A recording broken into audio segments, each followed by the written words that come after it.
ஜெபம் செய்வோம். அசைவாடும் ஆவியே, தூய்மையே ஆவியே, அசைவாடும் ஆவியே, தூய்மையே ஆவியே, இந்த இடமசைய என்னுள்ளம் நிரம்ப இறங்கி வாருமே. ஹல்லேலூயா. இடமசைய என்னுள்ளம் நிரம்ப இறங்கி வாருமே. பலனடைய நிரப்பிடுமே பலத்தினாவியே, பலனடைய நிரப்பிடுமே பலத்தினாவியே, கணமடைய ஊற்றிடுமே ஞானத்தினாவியே, கணமடைய ஊற்றிடுமே ஞானத்தினாவியே. கரங்களை உயர்த்தி சொல்லுவோம் என்னோடு. அசைவாடும் ஆவியே, தூய்மையே ஆவியே, அசைவாடும் ஆவியே, தூய்மையே ஆவியே, இந்த இடமசைய என்னுள்ளம் நிரம்ப இறங்கி வாருமே. ஹல்லேலூயா. இடமசைய என்னுள்ளம் நிரம்ப இறங்கி வாருமே. கிருபையும் இரக்கமும் நிறைந்த நல்ல பிதாவே, இந்த ஆசீர்வதிக்கப்பட்டதான நல்ல காலை வேளைக்காய் நன்றியோடு துதிக்கிறோம், உம்மை ஸ்தோத்தரிக்கிறோம். மறுபடியுமாய் திருச்சபையாய் குடும்பத்தின் பிள்ளைகளாய் உம்முடைய சமூகத்தில் கூடி வர தேவன் கிருபை பாராட்டி இருக்கிறீர். அதற்காக நன்றி செலுத்துகிறோம். கடந்த வாரம் முழுதுமாய் தேவரீர் எங்களை கண்ணின் மணி போல பாதுகாத்த தேவனாக, எங்களை போஷிக்கிறவராக, எங்களை அரவணைக்கிற தேவனாக, எங்கள் மேல் இரக்கம் பாராட்டுகிற தேவனாய் நீர் காணப்பட்டீர். அதற்காக நன்றி செலுத்துகிறோம்.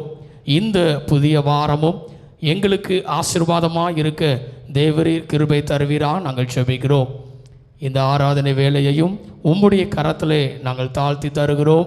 பாடல் வேலை மூலமாகவும் உம்முடைய வார்த்தையின் மூலமாகவும் நீர் எங்களோடு இடைபடும்படியாய் நாங்கள் ஜெபிக்கிறோம். என் தேவன் பெரிய காரியங்களை செய்வீராக. தொடக்கம் முதல் முடிவு வரை தேவ ஆவியானவருடைய ஆளுகையும் பிரசன்னமும் எங்களோடு கூட இருப்பதாக. சகல துதி கன மகிமையாவையும் உமக்கு ஒருவருக்கே செலுத்துகிறோம். எங்கள் மீட்பரும் உலக இரட்சகரும் ஆகிய இயேசு கிறிஸ்துவின் மூலமாய் ஜெபிக்கிறோம் எங்கள் ஜீவனுள்ள நல்ல பிதாவே.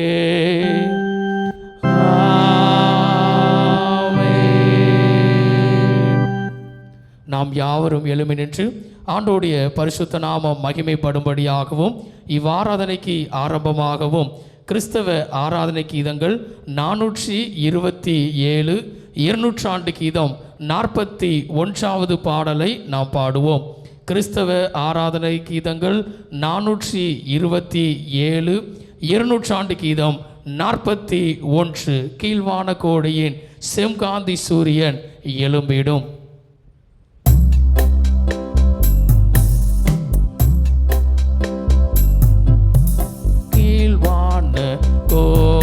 கோடியின் செம்காந்தி சூரியன் எழும்பிடும். அடியாரான்பத்தின் நீதியின் சூரியன் ஆரோக்கியம் சீருடன் எழும்பிடும். ராவிருள் நீங்கிற்றே காந்தி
நாவால் போஷியோம் செல்பாதை காட்டிடும் என்னால் எல்லாம் அன்றென்றும் தருவீர் ஆடையாரும் நீர் மோட்சம் நடத்துவீர் ஆயுள் எல்லாம். ஆமென்.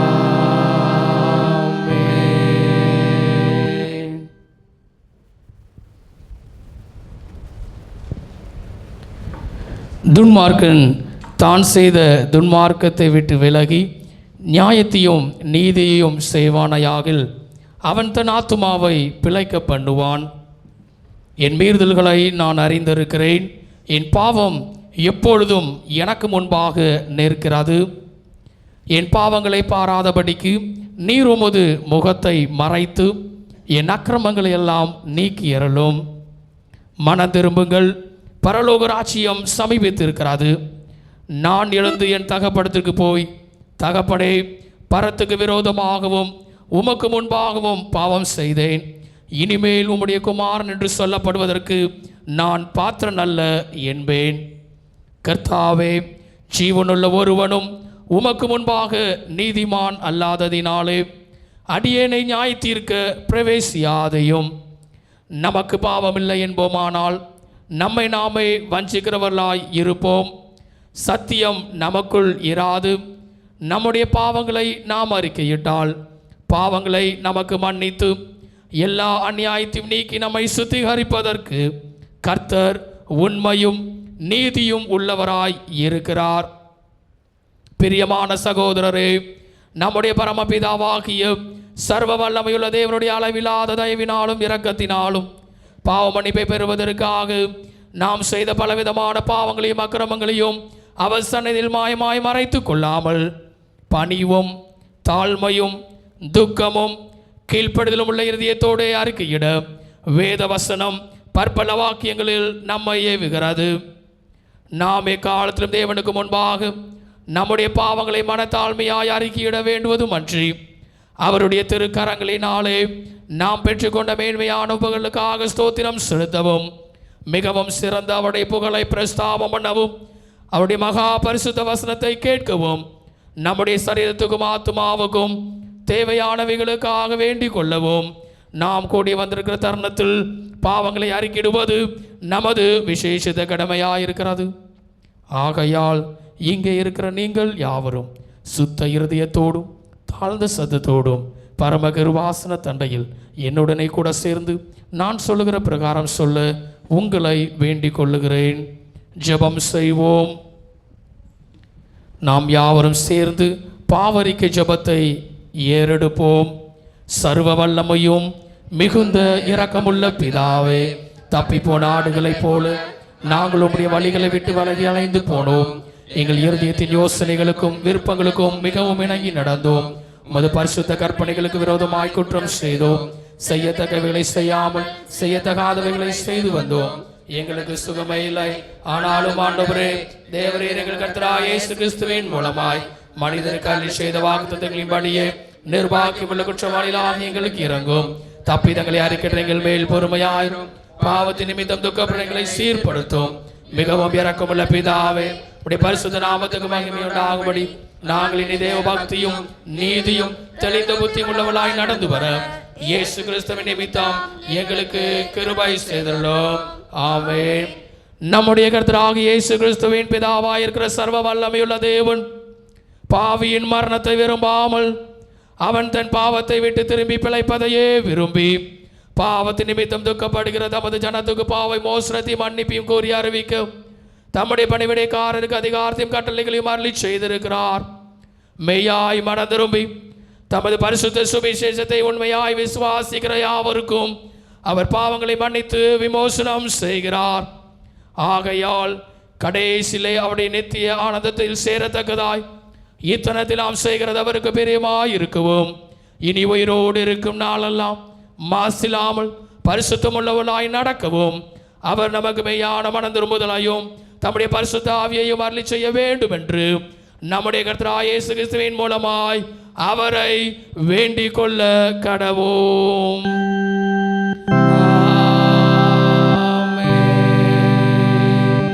பரமண்டங்களில் இருக்கிற எங்கள் பிதாவே, உம்முடைய நாமம் பரிசுத்தப்படுவதாக, உம்முடைய ராஜ்யம் வருவதாக, உம்முடைய சித்தம் பரமண்டங்களிலே செய்யப்படுகிறது போல பூமியிலும் செய்யப்படுவதாக.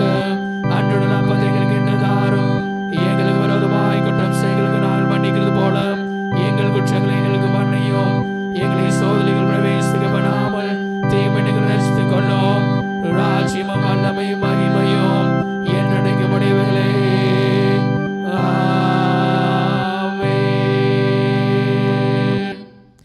ஆண்டவரே, எங்கள் உதடுகளை திறந்துள்ளோம்.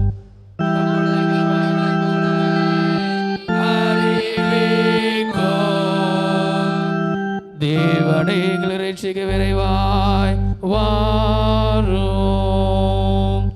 ஆண்டவரே, எங்களை சகாயம் பண்ண தேவரேயும். பிதாவுக்கும் குமாரனுக்கும் பரிசுத்த ஆவிக்கும் மகிமை உண்டாவதாக.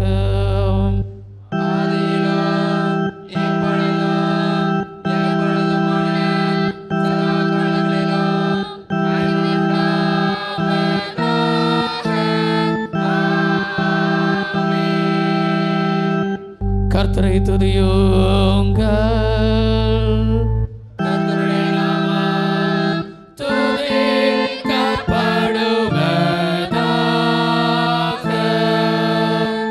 நின்றவனமாகவே 95ஆம் சங்கீதத்தை பாடலாய் நாம் பாடுவோம். சங்கீதம் 95ஐ பாடலாய் நாம் பாடுவோம்.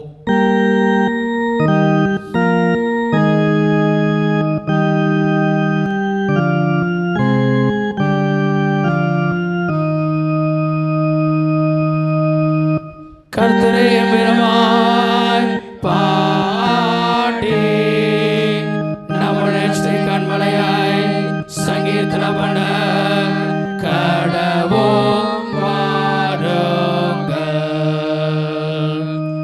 துதித்துறை வசனைக்கு பாக வந்து சங்கீதங்களை அர்ப்பணித்து பாட கடவோம். கர்த்தரை மகா தேவனும் எல்லா தேவர்களுக்கும் மகாராஜனும் மாயிருக்கிறார்.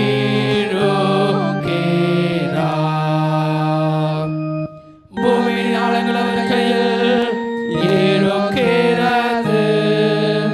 பர்வதில் உயரங்களும்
நாம் நின்ற வண்ணமாகவே சங்கீதம் ஒன்றை மாறி மாறி வாசிக்க நாம் கேட்போம். நாம் மாறி மாறி வாசிக்கும்படிதான குறிக்கப்பட்டதான சங்கீதம் 119 121 வசனம் முதல் 152 வசனம் வரை. சங்கீதம் 119 121 வசனம் முதல். நியாயமும் நீதியும் செய்கிறேன், என்னை ஒடுக்கிறவர்களுக்கு என்னை ஒப்புக்கொடாதேயும்.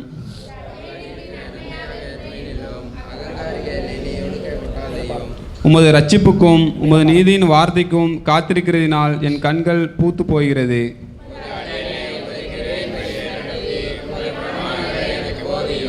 நான் உமது அடியேன், உம்முடைய சாட்சிகளை நான் அறியும்படி என்னை உணர்வுள்ளவனாக்கும்.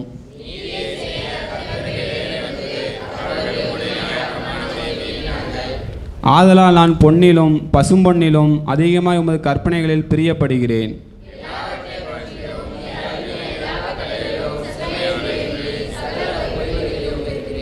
உம்முடைய சாட்சிகள் அதிசயமானவைகள், ஆகையால் என் ஆத்மா அவைகளை கைக்கொள்ளும்.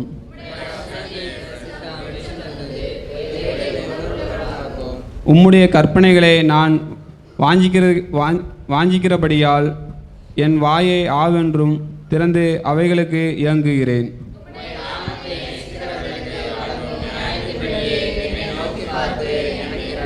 உம்முடைய வார்த்தையிலே என் காலடிகளை நிலைப்படுத்தி ஒரு அநியாயமும் என்னை ஆள ஒட்டாதேயும்.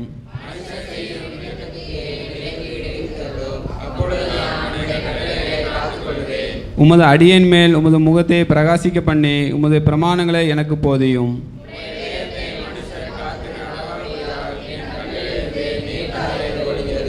கர்த்தாவே, நீர் நீதிபரர், உமது நியாயத்தீர்ப்புகள் செம்மையானவைகள். என் சத்துருக்கள் உம்முடைய வசனங்களை மறந்தபடியால் என் பக்தி வைராக்கியம் என்னை பட்சிக்கிறது.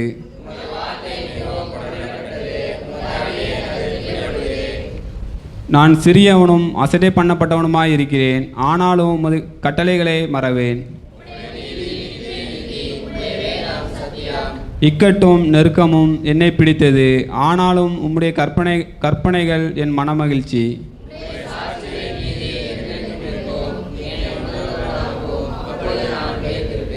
முழு இதயத்தோடும் கூப்பிட்டேன், கர்த்தாவே என் ஜெபத்தை கேளும், உம்முடைய பிரமாணங்களை கைக்கொள்ளுவேன்.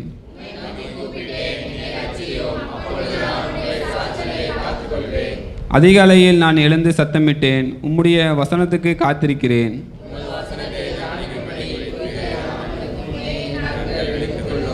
உம்முடைய கிருபையின்படி என் சத்தத்தை கேளும், கர்த்தாவே உம்முடைய நியாயத்தின்படி என்னை உயிர்ப்பியும்.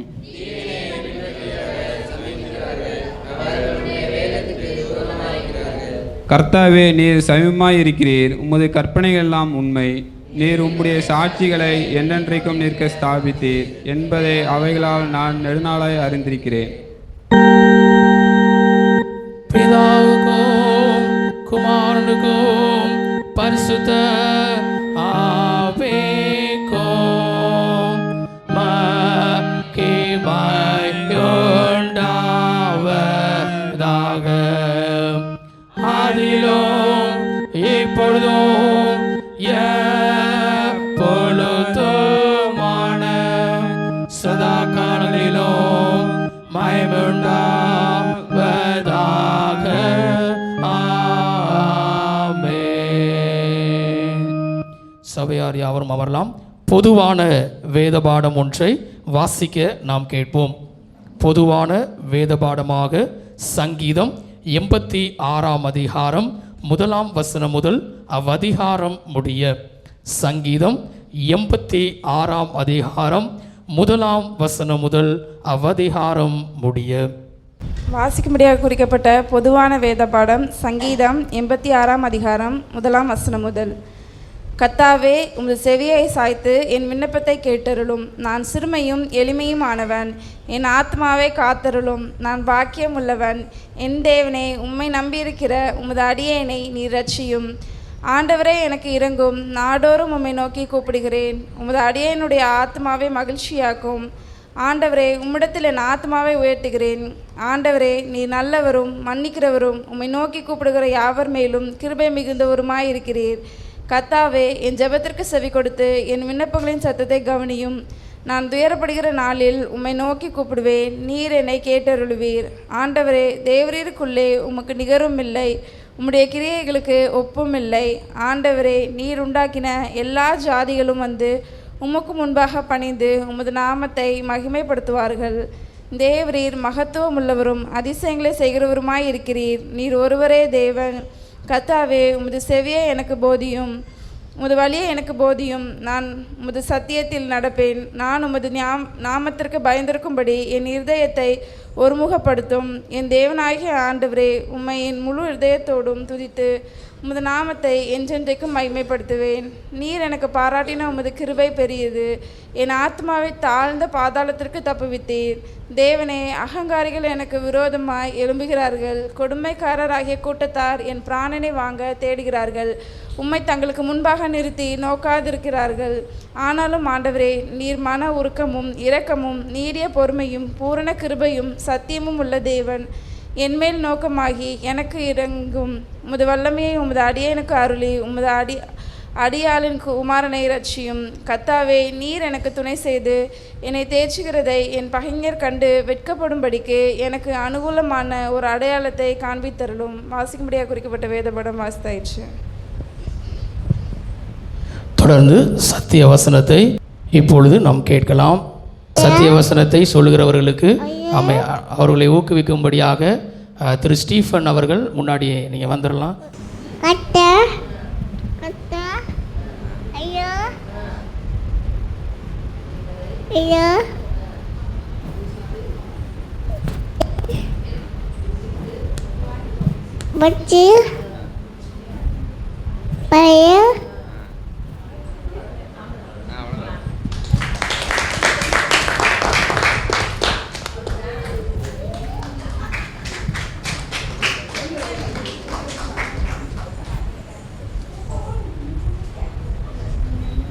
இதோ உலகத்தின் முடிவு பரியந்தமும் சகல நாட்களிலும் நான் உங்களோடு கூட இருக்கிறேன். மத்தேயு 28:20 பின்பகுதி.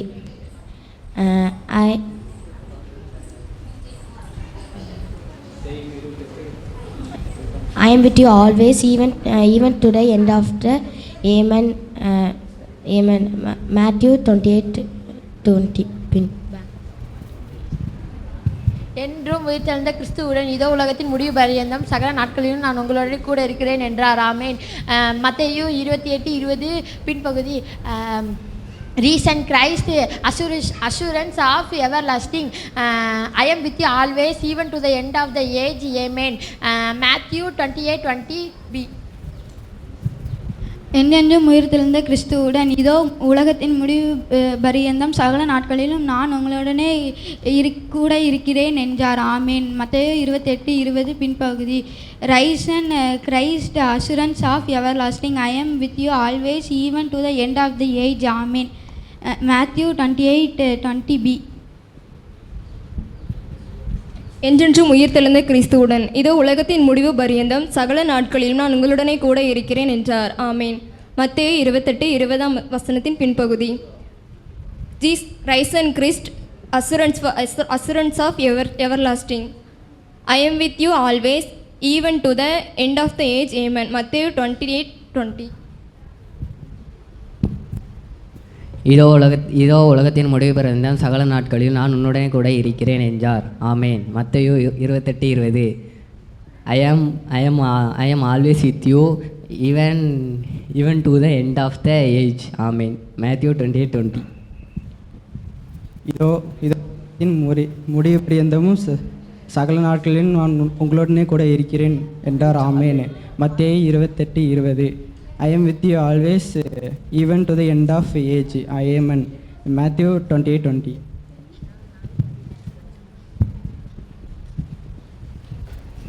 இதோ உலகத்தின் முடிவு பரியந்தம் சகல நாட்களிலும் நான் உன்னுடன் கூட இருக்கிறேன் என்றார். ஆமேன். மத்தேயு 28:20. I am with you always, even at the end of the age. Amen. மத்தேயு 28:20. இதோ கடைசி பரியந்தமும் நான் எல்லா நாட்களிலும் உன்னுடனே கூட இருக்கிறேன் என்றார். ஆமீன். மத்தேயு 20:28. I am with you always, even to at the end age. ஆமீன். மத்தேயு 28:28. இதோ முடிவு பரியந்தம் சகல நாட்களிலும் நான் உன்னுடனே கூட இருக்கிறேன் என்றார். ஆமேன். மத்தேயு 28:20. I am with you always, even to the end of the age. Matthew, Amen. Matthew 20:20. இதோ உலகத்தின் முடிவு பரியந்தம் சகல நாட்களில் நான் உங்களுடனே இருப்பேன் என்றார். ஆமேன். மத்தேயு 28:20. இதோ உலகத்தின் முடிவு பரியந்தம் சகல நாட்களில் நான் உங்களுடனே இருக்கிறேன் என்றார். ஆமேன். மத்தேயு 28:20. I am with you always, even to the end of the age. Amen. மத்தேயு 28:20.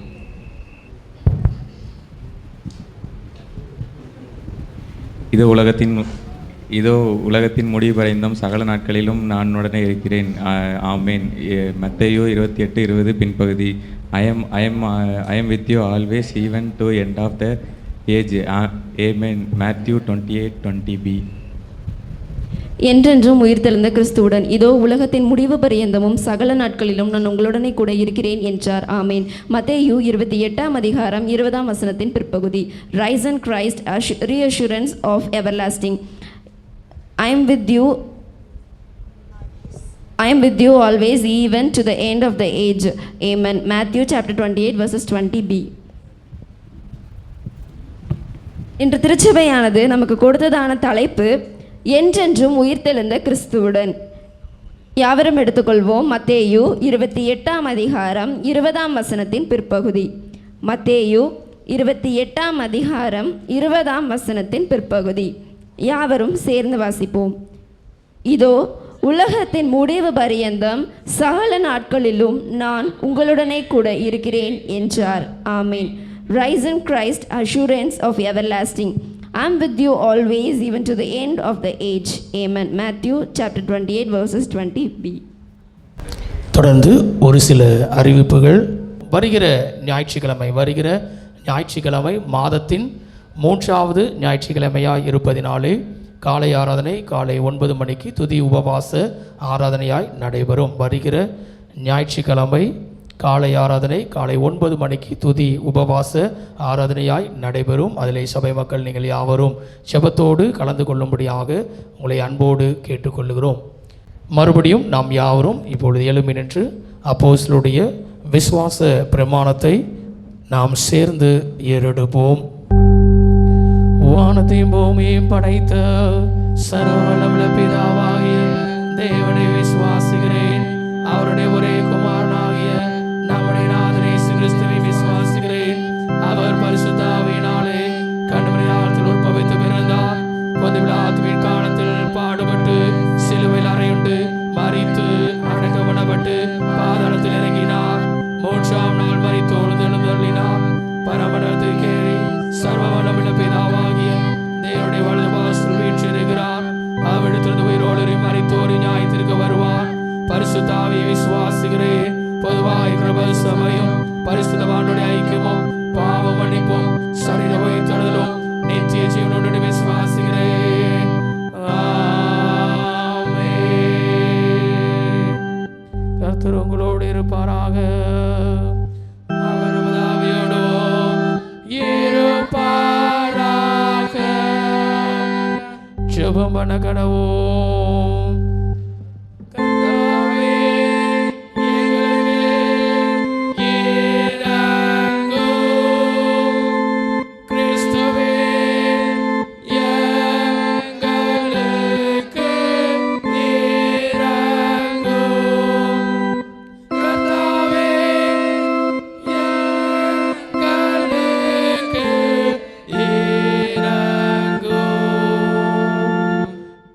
பரமண்டலங்களில் இருக்கிற எங்கள் பிதாவே, உம்முடைய நாமம் பரிசுத்தப்படுவதாக, உம்முடைய ராஜ்யம் வருவதாக, உம்முடைய சித்தம் பரமண்டலத்திலே செய்யப்படுவது போல பூமியிலும் செய்யப்படுவதாக.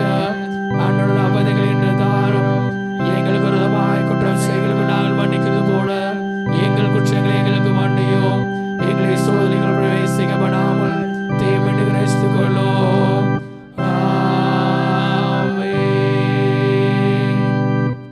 கர்த்தாவே, உம்முடைய இரக்கத்தை எங்களுக்கு காண்பியோ.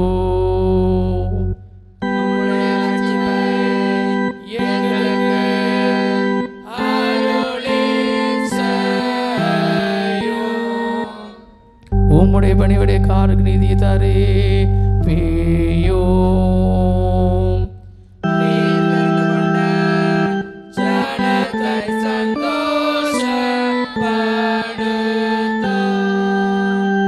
கர்த்தாவே உம்முடைய ஜனத்தை ரட்சியோ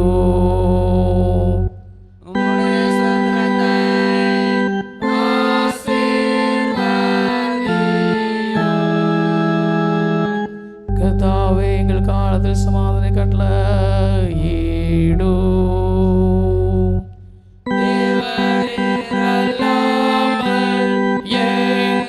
எங்களுக்காக யுத்தம் செய்வார் ஒருவரும் இல்லை.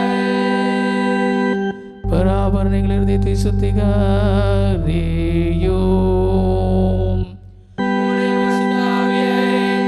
எங்களிடத்திலிருந்து எடுத்துக் கொள்ளாதேயோ. ஜெபம் செய்வோம். பரிசுத்த பிதாவே, உமது திவ்ய குமாரன் இயேசு கிறிஸ்துவோடு நாங்கள் உயிர்த்தெழுந்துள்ளோம் என்கிற சிந்தையோடு சமத்துவத்தையும் சகோதரத்துவத்தையும் பேணி காக்க துணை புரியும்.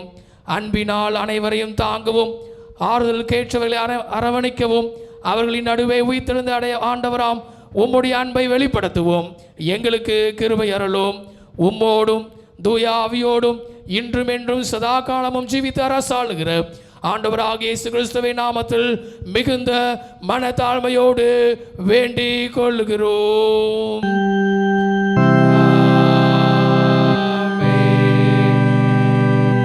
சமாதானத்துக்கு காரணரும் ஏக சிந்தையை விரும்புகிறவரும் ஆகிய தேவனே, உம்மை அறிவதே நித்திய ஜீவன், உம்மை சேவிப்பதே மெய் சுவாதீனம். தேவரீர் தஞ்சமாய் கொண்டிருக்கும்படியாராகிய நாங்கள் எந்த விரோதிகளுடைய வல்லமைக்கு பயப்படாதிருக்கும்படியாக எங்கள் சத்துருக்கள் செய்கிற எல்லா பிரயத்தனங்களும் நின்று எங்கள் கர்த்தராகிய இயேசு கிறிஸ்துவின் வல்லமையினால் எங்களை காப்பாற்றி அருளும்.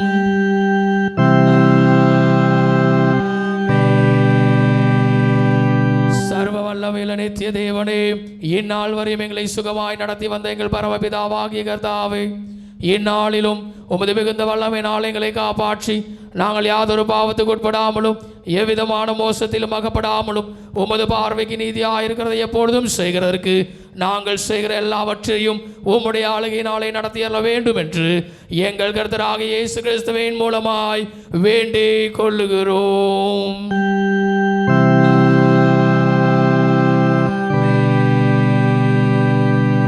மகா அதிசயங்களை செய்கிற சர்வ வல்லமையுள்ள நித்திய தேவனே, எங்கள் அத்தியச்சார் மேலும் குருமார் மேலும் அவர்கள் விசாரணைக்கு ஒப்புவிக்கப்பட்ட எல்லா சபைகள் மேலும் ஆரோக்கியம் தருகிற உம்முடைய கிருபையுள்ள ஆவியை அனுப்பி அவர்கள் உமக்கு உத்தம பிரியமானவர்களாய் நடக்கும்படி உமது ஆசீர்வாதமாகிய பணி அவர்கள் மேல் ஓயாமல் பெய்ய செய்தருளும். கர்த்தாவே, எங்கள் காரிய கர்த்தரும் மத்தியஸ்தரும் ஆகிய இயேசு கிறிஸ்துவுக்கு மகிமையுண்டாக இதை கட்டளையிட்டருளும்.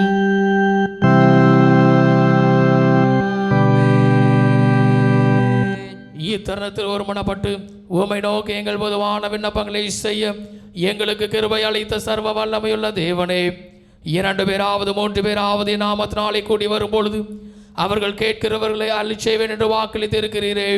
கர்த்தாவே, உமது அடியாராகி எங்களுக்கு வேண்டிய நன்மைகள் உண்டாக எங்கள் விருப்பங்களையும் வேண்டுதல்களையும் இப்பொழுது நிறைவேற்றி இம்மையிலே உம்முடைய சத்தியத்தை அறிவையும் மறுமையிலே நித்திய ஜீவனையும் எங்களுக்கு கட்டளையிட்டருளும்.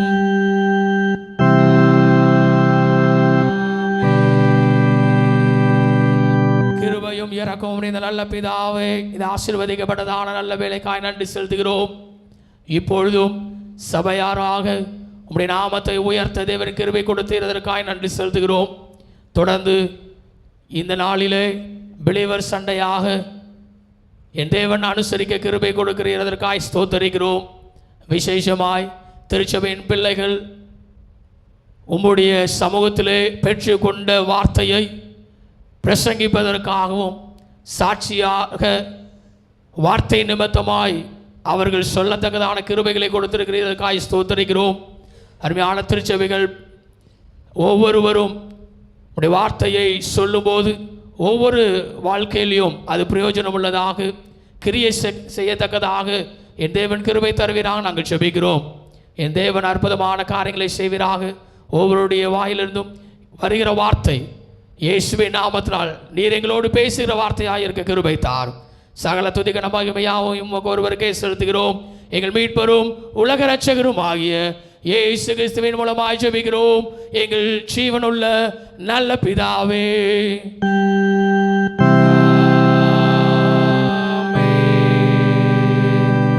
சபையார் யாவரும் அமரலாம். தொடர்ந்து தேவனுடைய வார்த்தைக்கு நேராய் நாம் கடந்து செல்ல போகிறோம். இவ்வாரம் உங்களில் ஞாயிறாய் இருக்கும் என்று சொல்லி நம்ம ஏற்கனவே சொல்லியிருக்கிறோம்.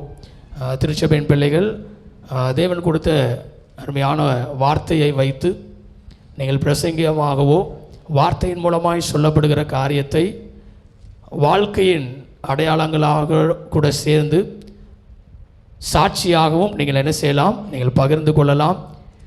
ஒவ்வொருவராக இந்த நாளிலே அதனுடைய வார்த்தையை நாம் பகிர்ந்தளிக்க போகிறோம். ஸ்டார்டிங் ஃப்ரம் கொயர்லேருந்தே நாங்கள் என்ன செய்கிறோம் ஆரம்பித்து பெரியவர்களிடத்திலே நாம் முடிக்கிறவர்களாய் நாம் இருக்க போகிறோம். சீக்கிரமாய் முதல் நபர்லேருந்து வேகமாய் நீங்கள் வாருங்கள். ஒருவர் முடித்ததுக்கப்புறம் நான் போகவா வேண்டாமா அப்படின்னு யோசிக்காதீங்க. அடுத்தடுத்த நபர் என்ன செய்யுங்க, சீக்கிரமாய் வாருங்க. வேத வசனத்தை வைத்து உங்களுடைய சாட்சிகளை அல்லது வேத ஆதாரத்தோடு தேவ வார்த்தையை நீங்கள் என்ன செய்யலாம், பிரசங்கிக்கலாம். கர்த்தர் உங்களோட ஒவ்வொருவரையும் ஆசீர்வதிப்பாராக. தலைகளை தாட்டி ஜெபிப்போம். ஆண்டவரே, இந்த நாட்களுக்கு நன்றி. நாங்கள் இங்கே கூடி ஒன்றிருக்க இந்த பிலிவர்ஸ் சண்டைக்காக நன்றி செலுத்துகிறோம். 6ஆம் முறை முடிவரை நீர் எங்களோடு என்று பாதுகாத்து ஆசீர்வதியும். நாங்கள் இப்போ குடிக்கிற இந்த வார்த்தையை அவர்கள் மனதில் புரிக்க நீர் எங்களோடு என்று பாதுகாத்து ஆசீர்வதியும். இயேசுவின் நடப்பிடாவே ஆமென். யாரெல்லாம் சந்தோஷமாக இருக்கீங்க? சரி, இப்போ நம்ம எல்லோரும் எப்படி ஜெபிப்போம்னு பார்க்க போகிறோம். இல்லை இப்போ எல்லோரும் சங்கீதம் 90 மட்டும் எடுத்து வச்சுக்கோங்க. சங்கீதம் 90.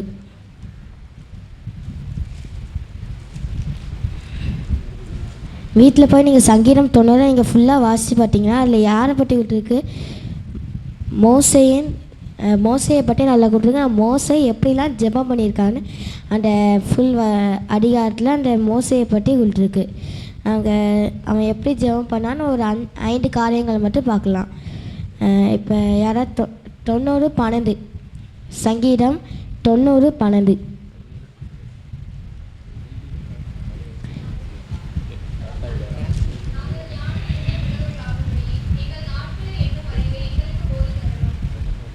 சரி, இப்போ இந்த வசனத்தில் நம்ம எங்களுக்கு போடி தருளம்னு மோசே ஜெபம் பண்ணியிருக்காங்க. இப்போ போடி தருளம்னா என்ன?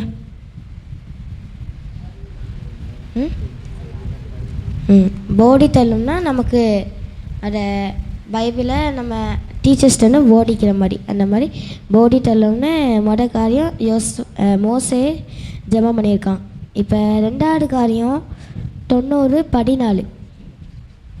நாங்கள் எங்கள் வாழ்நாளெல்லாம் களிகூர்ந்து மகிழும்படி காலையிலே எங்களை உமது கிருபையினால் திருப்தியாக்கும். 2வது யாருக்காக ஜெபம் பண்ணியிருக்காங்கன்னா திருப்தி, எங்களுக்கு திருப்தி ஆக்கும். இப்போ 2வதாக மோசே ஜெபம் பண்ணியிருக்காங்க. அப்போ திருப்தி ஆக்கும்னா என்ன? இப்போ எனக்கு என்ன கொடுத்தாலும் திருப்தியே இல்லைப்பா, எனக்கு காசு கொடுத்தாலும் திருப்தியே இல்லை, என்ன கொடுத்தாலுமே எனக்கு திருப்தியே இல்லை. அந்த மாதிரி எங்களுக்கு மோசே ஜெபம் பண்ணிக்க, எங்களுக்கு ஆண்டவரால் நினச்சா மட்டும்தான் நம்மளை திருப்தி ஆக்க முடியும். மனுஷங்களால் எதுவுமே செய்ய முடியாது, நம்மளை திருப்தி ஆக்க முடியவே முடியாது. இயேசுவால் மட்டும்தான் நம்மளை திருப்தி ஆக்க முடியும். அதனால் மோசே இயேசுகிட்ட எங்களே திருப்தி ஆக்கணும்னு ஜெபம் பண்ணியிருக்கான். 3வது காரியம் 90:15. தேவரீர் எங்களை சிறுமைப்படுத்தின நாட்களுக்கும் நாங்கள் துன்பத்தை கண்டு வருஷங்களுக்கும் சரியாக எங்களை மகிழ்ச்சியாக்கும். 3வதுக்கு எதுக்காக ஜெபம் பண்ணியிருக்காங்கன்னா எங்களுக்கு மகிழ்ச்சியாக்கும். மகிழ்ச்சின்னா என்னது? சந்தோஷம். அப்போ நமக்கு இப்போ நம்ம வீட்டில் சும்மா இருக்கும்போது சந்தோஷமாக இருப்போமா சோகமாக இருப்போமா? சோகமாக தான் இருப்போம். ஆனால் ஆண்டவர் நினச்சா ஒரு நிமிஷத்தில் நம்ம சந்தோஷமாக்க மாட்டோம் அந்த இடத்துல. இப்போ நம்ம மனுஷங்க என்ன பண்ணுறோம், யாராவது வீட்டுக்கு வந்தாங்கன்னா, ஓ நீங்களா எப்படி இருக்கீங்க, நம்ம சந்தோஷமாக அவங்கக்கிட்ட போய் பேசிகிட்டு இருக்கோம். அந்த சந்தோஷம் நீடிட்டு இருக்குமாக்கும், 1 நாள் 2 நாள் 1 மாதம் 1 வருஷம் நீடிட்டு இருக்குமாக்கும். ஒரு நாள் எப்படினாலும் நமக்கு சோர்வு வந்துட்டு தான் இருக்கும். அப்போது ஆண்டவன் நினச்சா 1 மாதம் இல்லை 1 வருஷம் இல்லை, எல்லா நாட்களுமே நம்மளை மகிழ்ச்சியாக வல்லமை உள்ளவராக இருக்கிறார்.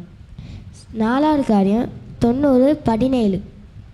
எங்கள் தேவனாகிய ஆண்டவரின் பிரியம் எங்கள் மேல் இருப்பதாக. எங்கள் கைகளின் கிரியை எங்களிடத்தில் உறுதிப்படுத்தும். ஆம், எங்கள் கைகளின் கிரியை எங்களிடத்தில் உறுதிப்படுத்தியார்களோம். இங்கே 4வதாக மோசே எதுக்கு தேவம் பண்ணியிருக்காங்கன்னா, ஆண்டவரின் பிரியம் எங்கள் மேல் இருப்பதாக. அப்போ மோசே பிரியம், ஆண்டவரோட பிரியத்தை எங்கள் மேல், பிரியம்னா என்னது? ஆசை. அப்போது ஆண்டவரோட பிரியம் நம்ம மனுஷங்க மேலே இருக்கணும். அப்போ ஆண்டவர் நம்ம மோசே ஜெபம் பண்ணியிருக்கிறது, ஆண்டவரின் பிரியம் எங்கள் மேல் இருப்பதாக. ஓகே, 5வது காரியம் 90:17. எங்கள் தேவனாகிய ஆண்டவரின் பிரியம் எங்கள் மேல் இருப்பதாக. எங்கள் கைகளின் கிரியை எங்களிடத்தில் உறுதிப்படுத்தும். ஆம், எங்கள் கைகளின் கிரியை எங்களிடத்தில் உறுதிப்படுத்தியார்களோம். இங்கே 5வது காரியம் எங்களின் கிரியை எங்களிடத்தில் உறுதிப்படுத்தும். கிரியைனா என்னது?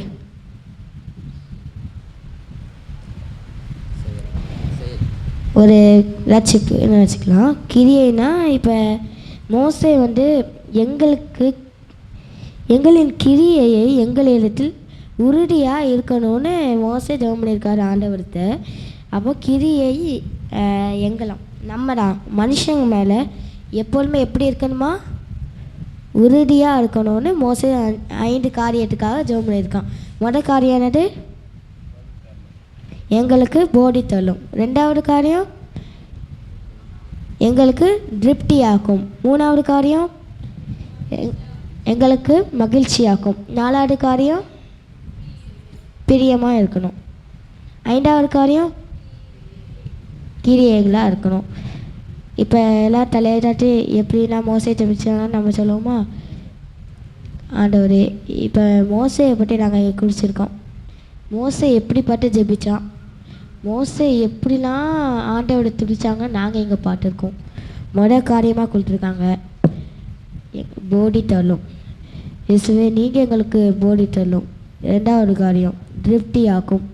ஆண்டவர் நமக்கு எந்த விஷயத்தையும் எல்லாவற்றையும் திருப்தியாக்கும். மனுஷங்களால் எதுவுமே முடியாது. நம்ம மனுஷங்களை தான் நம்பிட்டு இருக்கோம், ஆனால் ஒன்றுமே கிடையாது. நம்ம இயேசுவால் திருப்தியாக்க முடியும் நம்மளை. 3வது காரியம் மகிழ்ச்சியாக்கும். நம்மளை யார்? இயேசுவால் மட்டும்தான் நம்மளை மகிழ்ச்சியாக்க முடியும், வேறு யாராலையும் முடியாது.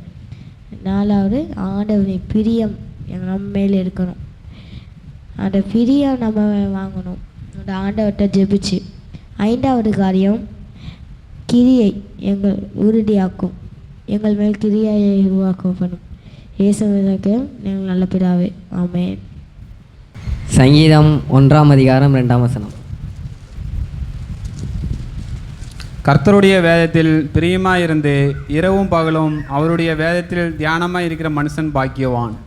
இந்த வசனத்தை நான் ஒரு கதையின் மூலமாக நான் இந்த வசனத்தை எப்படி என்ன சொல்லுன்னு தெரியல, கதையின் மூலமாக உங்களுக்கு தெரியப்படுத்துகிறேன். அதாவது ஒரு பூந்தோட்டம் இருக்குது. அந்த பூந்தோட்டத்தில் பார்த்திங்கன்னா முதல்ல ஒரு பெண் போகிறாங்க பூ பறிக்கிறதுக்கு. அந்த பெண் என்னென்னா பூந்தோட்டத்தை நல்லா பார்த்துக்கிட்டு அதுக்கப்புறம் ஒரே ஒரு பூ மட்டும் எடுத்து அவங்களோட தலையில் வச்சுக்கிட்டு போயிடுறாங்க. அடுத்தால என்னென்னா ஒரு பட்டாம்பூச்சி வருது. அந்த பட்டாம்பூச்சி என்னென்னா ஒவ்வொரு பூலையும் இது வேகமாக உட்காந்து எஞ்சி போயிடுது. அடுத்து என்னென்னா ஒரு தேனி வருது. அந்த தேனி என்னென்னா ஒவ்வொரு பூலையும் மெதுவாக உட்காந்து அதில் இருக்க தேனெல்லாம் உறிஞ்சிக்கிட்டு அதோட காலெல்லாம் மகரந்த தாள்களை பரப்பி அதுக்கப்புறம் அந்த தேனி மெதுவாக கடந்து செல்லுது. இதில் நம்ம என்ன தெரிஞ்சுக்கிட்டோன்னா, முதல்ல அந்த பெண் எப்படின்னா இது பைபிளை பற்றி தான். முதல்ல அந்த பெண் நம்ம எப்படின்னா இது என்னென்னா வேதாகமத்தை வாசிக்க 3 விதமான மனுஷர்களை பற்றி தான் நம்ம பார்க்கோம். இது என்னென்னா முதல்ல பெண் இந்த வேதாகமத்தை ஒரே ஒரு வாக்குத்தத்த வசனத்தை மட்டும் அவங்களுக்காண்டி எடுத்து வச்சுக்கிடுவாங்கல்ல, அதுக்கான உதாரணம் தான் அந்த பெண். 2வது இந்த பட்டாம்பூச்சி இந்த வேதத்தை வசனங்கள்லாம் வாசிக்கும் போது வேகமாக வாசித்து போவாங்கல்ல, அவங்களுக்கு உதாரணமாக அந்த பட்டாம்பூச்சி. 3வது தேனி தான் தேனி மாதிரி தான் நம்ம இருக்கணும். அதாவது ஒவ்வொரு வசனத்தையும் நன்றாக சிந்தித்து அதன்படியாக நடக்கிறவனாமல் இருக்க வேண்டும். அதுக்கான உதாரணம் தான் வசனம். இந்த செய்தியை கர்த்தர் தாமே ஆசீர்வதிப்பாராக. மத்தேயு 28:20. இதோ சகல நாட்களிலும் முடிவு பரியந்தம் நான் உங்களுடனே கூட இருந்து உங்களை ஆசீர்வதிப்பேன். கர்த்தர் என்ன சொல்கிறாருன்னா, சகல நாட்களிலும் அவர் நம்மளோட இருந்து நம்மளை ஆசீர்வதிப்பார். ஆனால் நம்ம சண்டே மட்டும்தான் வந்து முக்கால்வாசி பேர் சண்டே மட்டும் தான் வந்து ப்ரேயர் பண்ணுறோம், சர்ச்சுக்கு எல்லாத்துக்கும் வரோம். அது நம்ம டெய்லியும் அதை ப்ரேயர் பண்ணி கர்த்தருக்கு நம்மளும் இதாக இருக்கணும். எபேசியர் 6:3 அதில் ஒரு 2 லைனை மட்டும் வாசிங்க. உன் தகப்பனையும் உன் தாயையும் கணம் பண்ணுவாயாக. கணம் பண்ணுவாயாகனா என்னது? கணம் பண்ணுவாயாகனா கீழ்ப்படிதல். இப்போ நம்ம வந்து வீட்டில் அம்மா அப்பாவுக்கு கீழ்ப்படிவோமா? கீழ்ப்படுகிறவங்களாம் கை தூக்குங்க பார்ப்போம். என்னையும் தான் சொல்கிறேன், நானும் வீட்டில் கீழ்ப்படியலை. சரியா?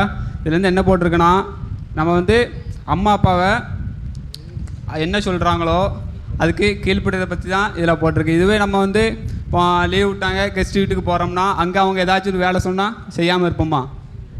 செய்வோம்ல. அதில் என்ன போட்டிருக்கோன்னா, நம்ம வந்து வெளியே செய்கிறது வந்து பெருசு கிடையாது, நம்ம வீட்டில் செய்யணும். கர்த்தர் இந்த செய்தி ஆசீர்வதிப்பாராக. ஆண்டவருடைய பரிசுத்த நாமத்துக்கு ஸ்தோத்திரம். நான் எடுத்துக்கொண்ட வசனம் எதுனா ஏசாயா 40:31. ஏசாயா 40:31.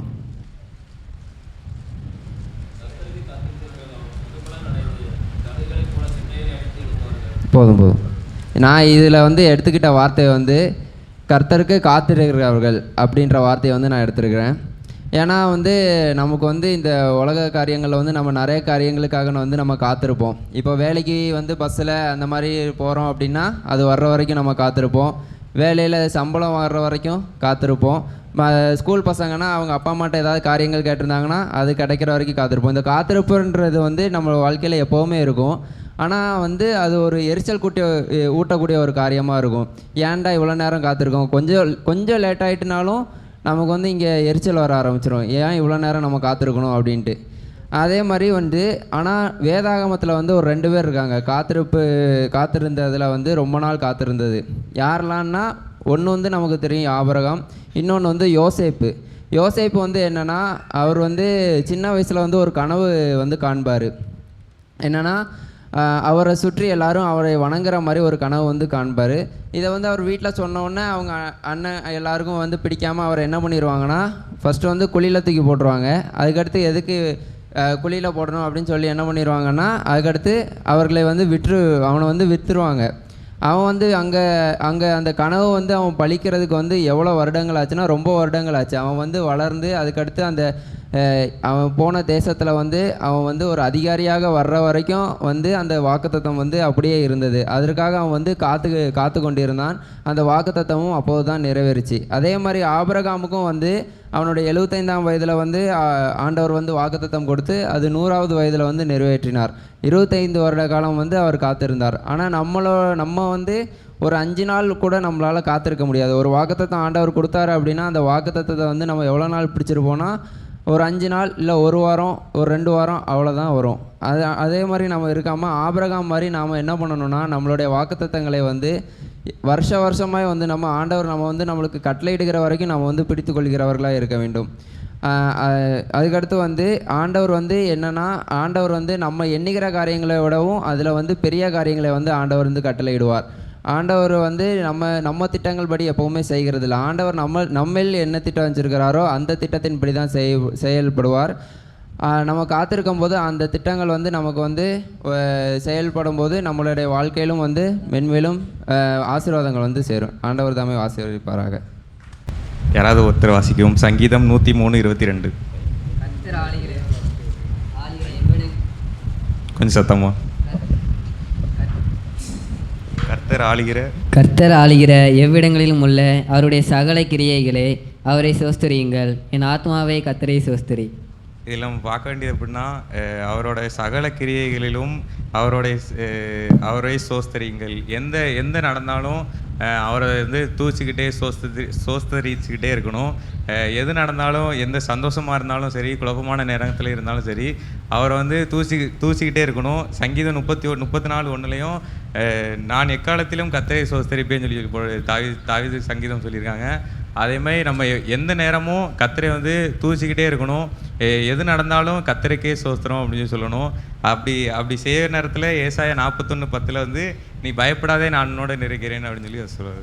இந்த வசனத்தை சாட்சி கருத்துடைய பெருதான நமக்கு சோஸ்திரம். இன்றைக்கி நான் வந்து பொறுமைன்ற டாப்பிக்கை பற்றி பேச வந்திருக்கிறேன். யாராவது ஒருத்தர் இல்லை, முதல்ல நம்ம எல்லோரும் நத்தையை பார்த்துருப்போம்ல, அது எவ்வளோ பொறுமையான விலங்குன்னு நமக்கு, ஏதாவது அது வந்து 1 மணி நேரத்துக்கே 40 அடி தான் நவருமா. அப்போ அதுக்கு எவ்வளோ பொறுமை இருக்கும்? அவ்வளோ பொறுமையாக ஆண்டவர் அதை படைச்சிருக்காருன்னா நமக்கும் பொறுமை இருக்கும். யாராவது ஒருத்தர் ஒரு வசனம் வச்சிங்க, பிரசங்கி 7:8 வாசிங்க.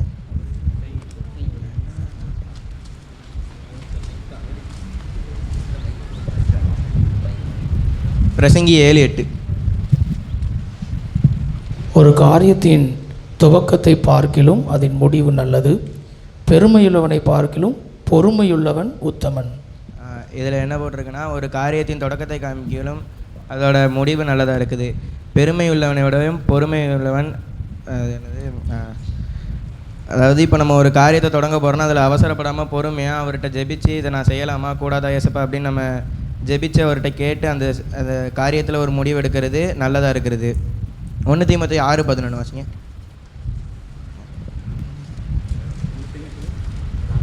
1 தீமோத்தேயு 6:11. நீயோ தேவனுடைய மனுஷனே, இவைகளை விட்டோடி நீதியையும் தேவ பக்தியையும் விசுவாசத்தையும் அன்பையும் பொறுமையும் சாந்த குணத்தையும் அடையும்படி நாடு. அதாவது இப்போ இங்கே என்னென்னா, நம்ம எல்லோரும் தேவனுடைய பிள்ளைகள் கரெக்டாக. அந்த மாதிரி நம்ம உலகத்தை விட்டு அதில் போட்டிருக்கிற அந்த காரியங்கள், அதாவது பொறுமை, நீடிய சாந்தம், அந்த மாதிரி ஆவிக்குரிய காரியங்களில் போகிறதுக்கு இந்த வசனம் நம்மளை உறுத்துது. லூக்கா 21:19 வாசிங்க.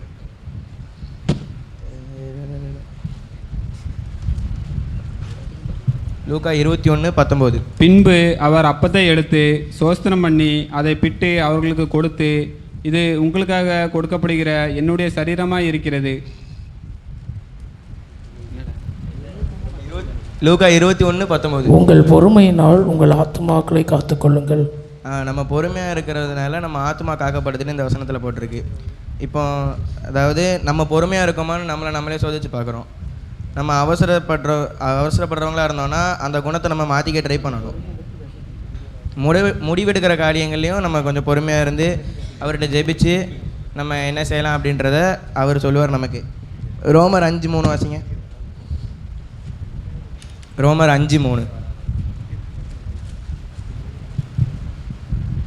அது மாத்திரமல்ல, உபத்திரவம் பொறுமையையும், பொறுமை பரீட்சையையும், பரீட்சை நம்பிக்கையையும் உண்டாக்கிறது என்று நாங்கள் அறிந்து.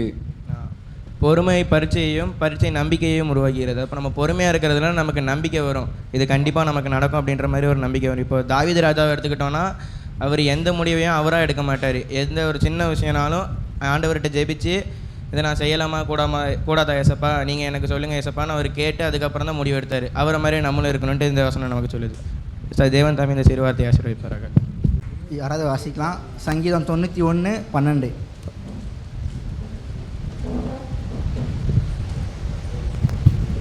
உன் பாதம் கல்லில் இடராதபடிக்கு அவர்கள் உன்னை தங்கள் கைகளில் ஏந்தி கொண்டு போவார்கள். இது ஒரு சின்ன சாட்சி தான், வேறு ஒன்றும் இல்லை. இப்போ 2 நாள் முன்னாடி என் தம்பி வேலைக்கு போயிட்டு இருந்தான். நான் அவனை கூப்பிட போனேன். அப்போது நான் ஏறி போகிறதுக்கு முன்னாடி ஒரு பஸ்ஸுக்காரங்க நிப்பாட்டிட்டான். நான் நின்றுட்டு அந்த பஸ்ஸு போனதுக்கப்புறம் நான் போகிறேன். அங்கே ஒரு ஆக்சிடென்ட், பெரிய ஆக்சிடென்ட், ஒரு 2 பைக் சரியான அடி. ஆனால் அந்த இடத்துலையும் எனக்கு பார்த்தோன்னே ஒரு மாதிரி ஆகிட்டு, நான் போகணுமே எனக்கு கூட வாங்கணும்னு சொல்லி ஜெபிக்கும்போது மனசில் அப்படி ஒரு தைரியமும் ஒரு நம்பிக்கையும் வந்துச்சு. அதுக்காக கற்றுக்க நன்றி. கர்த்தர் நாம ஸ்தோத்திரம் உண்டாக. யாவர் ஒரு எடுத்துக்கொள்வோம். நீதிமொழிகள் 21:31 வசனம். நீதிமொழிகள் 21:31 வசனம். குதிரை யுத்த நாளுக்கென்று ஆயத்தமாக்கப்படும், ஜெயமோ கர்த்தரால் வரும். இதில் நம்ம என்ன தெரிஞ்சுக்கலாம்னா, இப்போது ஒரு குதிரை வந்து இப்போது போருக்காக தானே ஆயத்தமாக்கப்படுது. அப்போது என்னென்னா அது வந்து நிறைய பட்டயம் அதெல்லாம் தேவைப்படும், நிறைய ப்ரிப்பரேஷன் பண்ண வேண்டியது இருக்கும். ஆனால் அதில் வந்து அவங்க ஜெயிக்கணும் அப்படின்னா அதுக்கு கர்த்தர் கூட இருந்தால் மட்டும்தான் ஜெயிக்க முடியும். அதே மாதிரி தான் இப்போ ஒரு எக்ஸாம்பிள் எடுத்துக்கிறோம். இப்போது பசங்க எல்லாருமே எக்ஸாமுக்கு படிக்கணும் அப்படின்னா நிறைய ப்ரிப்ரேஷன் பண்ணுவாங்க, நிறைய கொஸ்டின் ஆன்சர்ஸ்லாம் படிப்பாங்க. ஆனால் அதில் வந்து அவங்க நல்ல மார்க் எடுக்கணும் அப்படின்னா அதுக்கு வந்து கர்த்தர்கிட்ட அவங்க ஜெபிச்சா மட்டும்தான் அவங்களால நல்ல மார்க் எடுக்க முடியும். அதுக்காக கர்த்தரை ஸ்தோத்திரம் பண்ணுவாங்க. வாசிக்கலாம். 1 சாமுவேல் 2ஆம் அதிகாரம் 1ஆம் வசனம். 1 சாமுவேல் 2ஆம் அதிகாரம் 1ஆம் வசனம். அப்பொழுது அன்னாள் ஜெபம் பண்ணி, என் இருதயம் கர்த்தருக்குள் களி கூறுகிறது, என் கொம்பு கர்த்தருக்குள் உயர்ந்திருக்கிறது, என் பைஞ்சனின் மேல் என் வாய் திறந்திருக்கிறது, உம்முடைய ரட்சிப்பினாலே சந்தோஷப்படுகிறேன். ராமதாயம் என்னும் ஒரு ஊரில் எல்கானான்னு ஒரு மனுஷன் இருக்கான். அவனுக்கு வந்து 2 மனைவிகள் இருக்காங்க.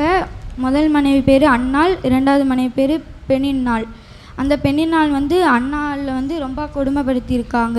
இந்த அன்னாளுக்கு வந்து குழந்தை இல்லை, பெண்ணினாளுக்கு வந்து நிறையா குழந்தைங்க இருக்குது. அதனால் வந்து பெண்ணினாள் வந்து அன்னாளை ரொம்ப கொடுமைப்படுத்தியிருக்காங்க.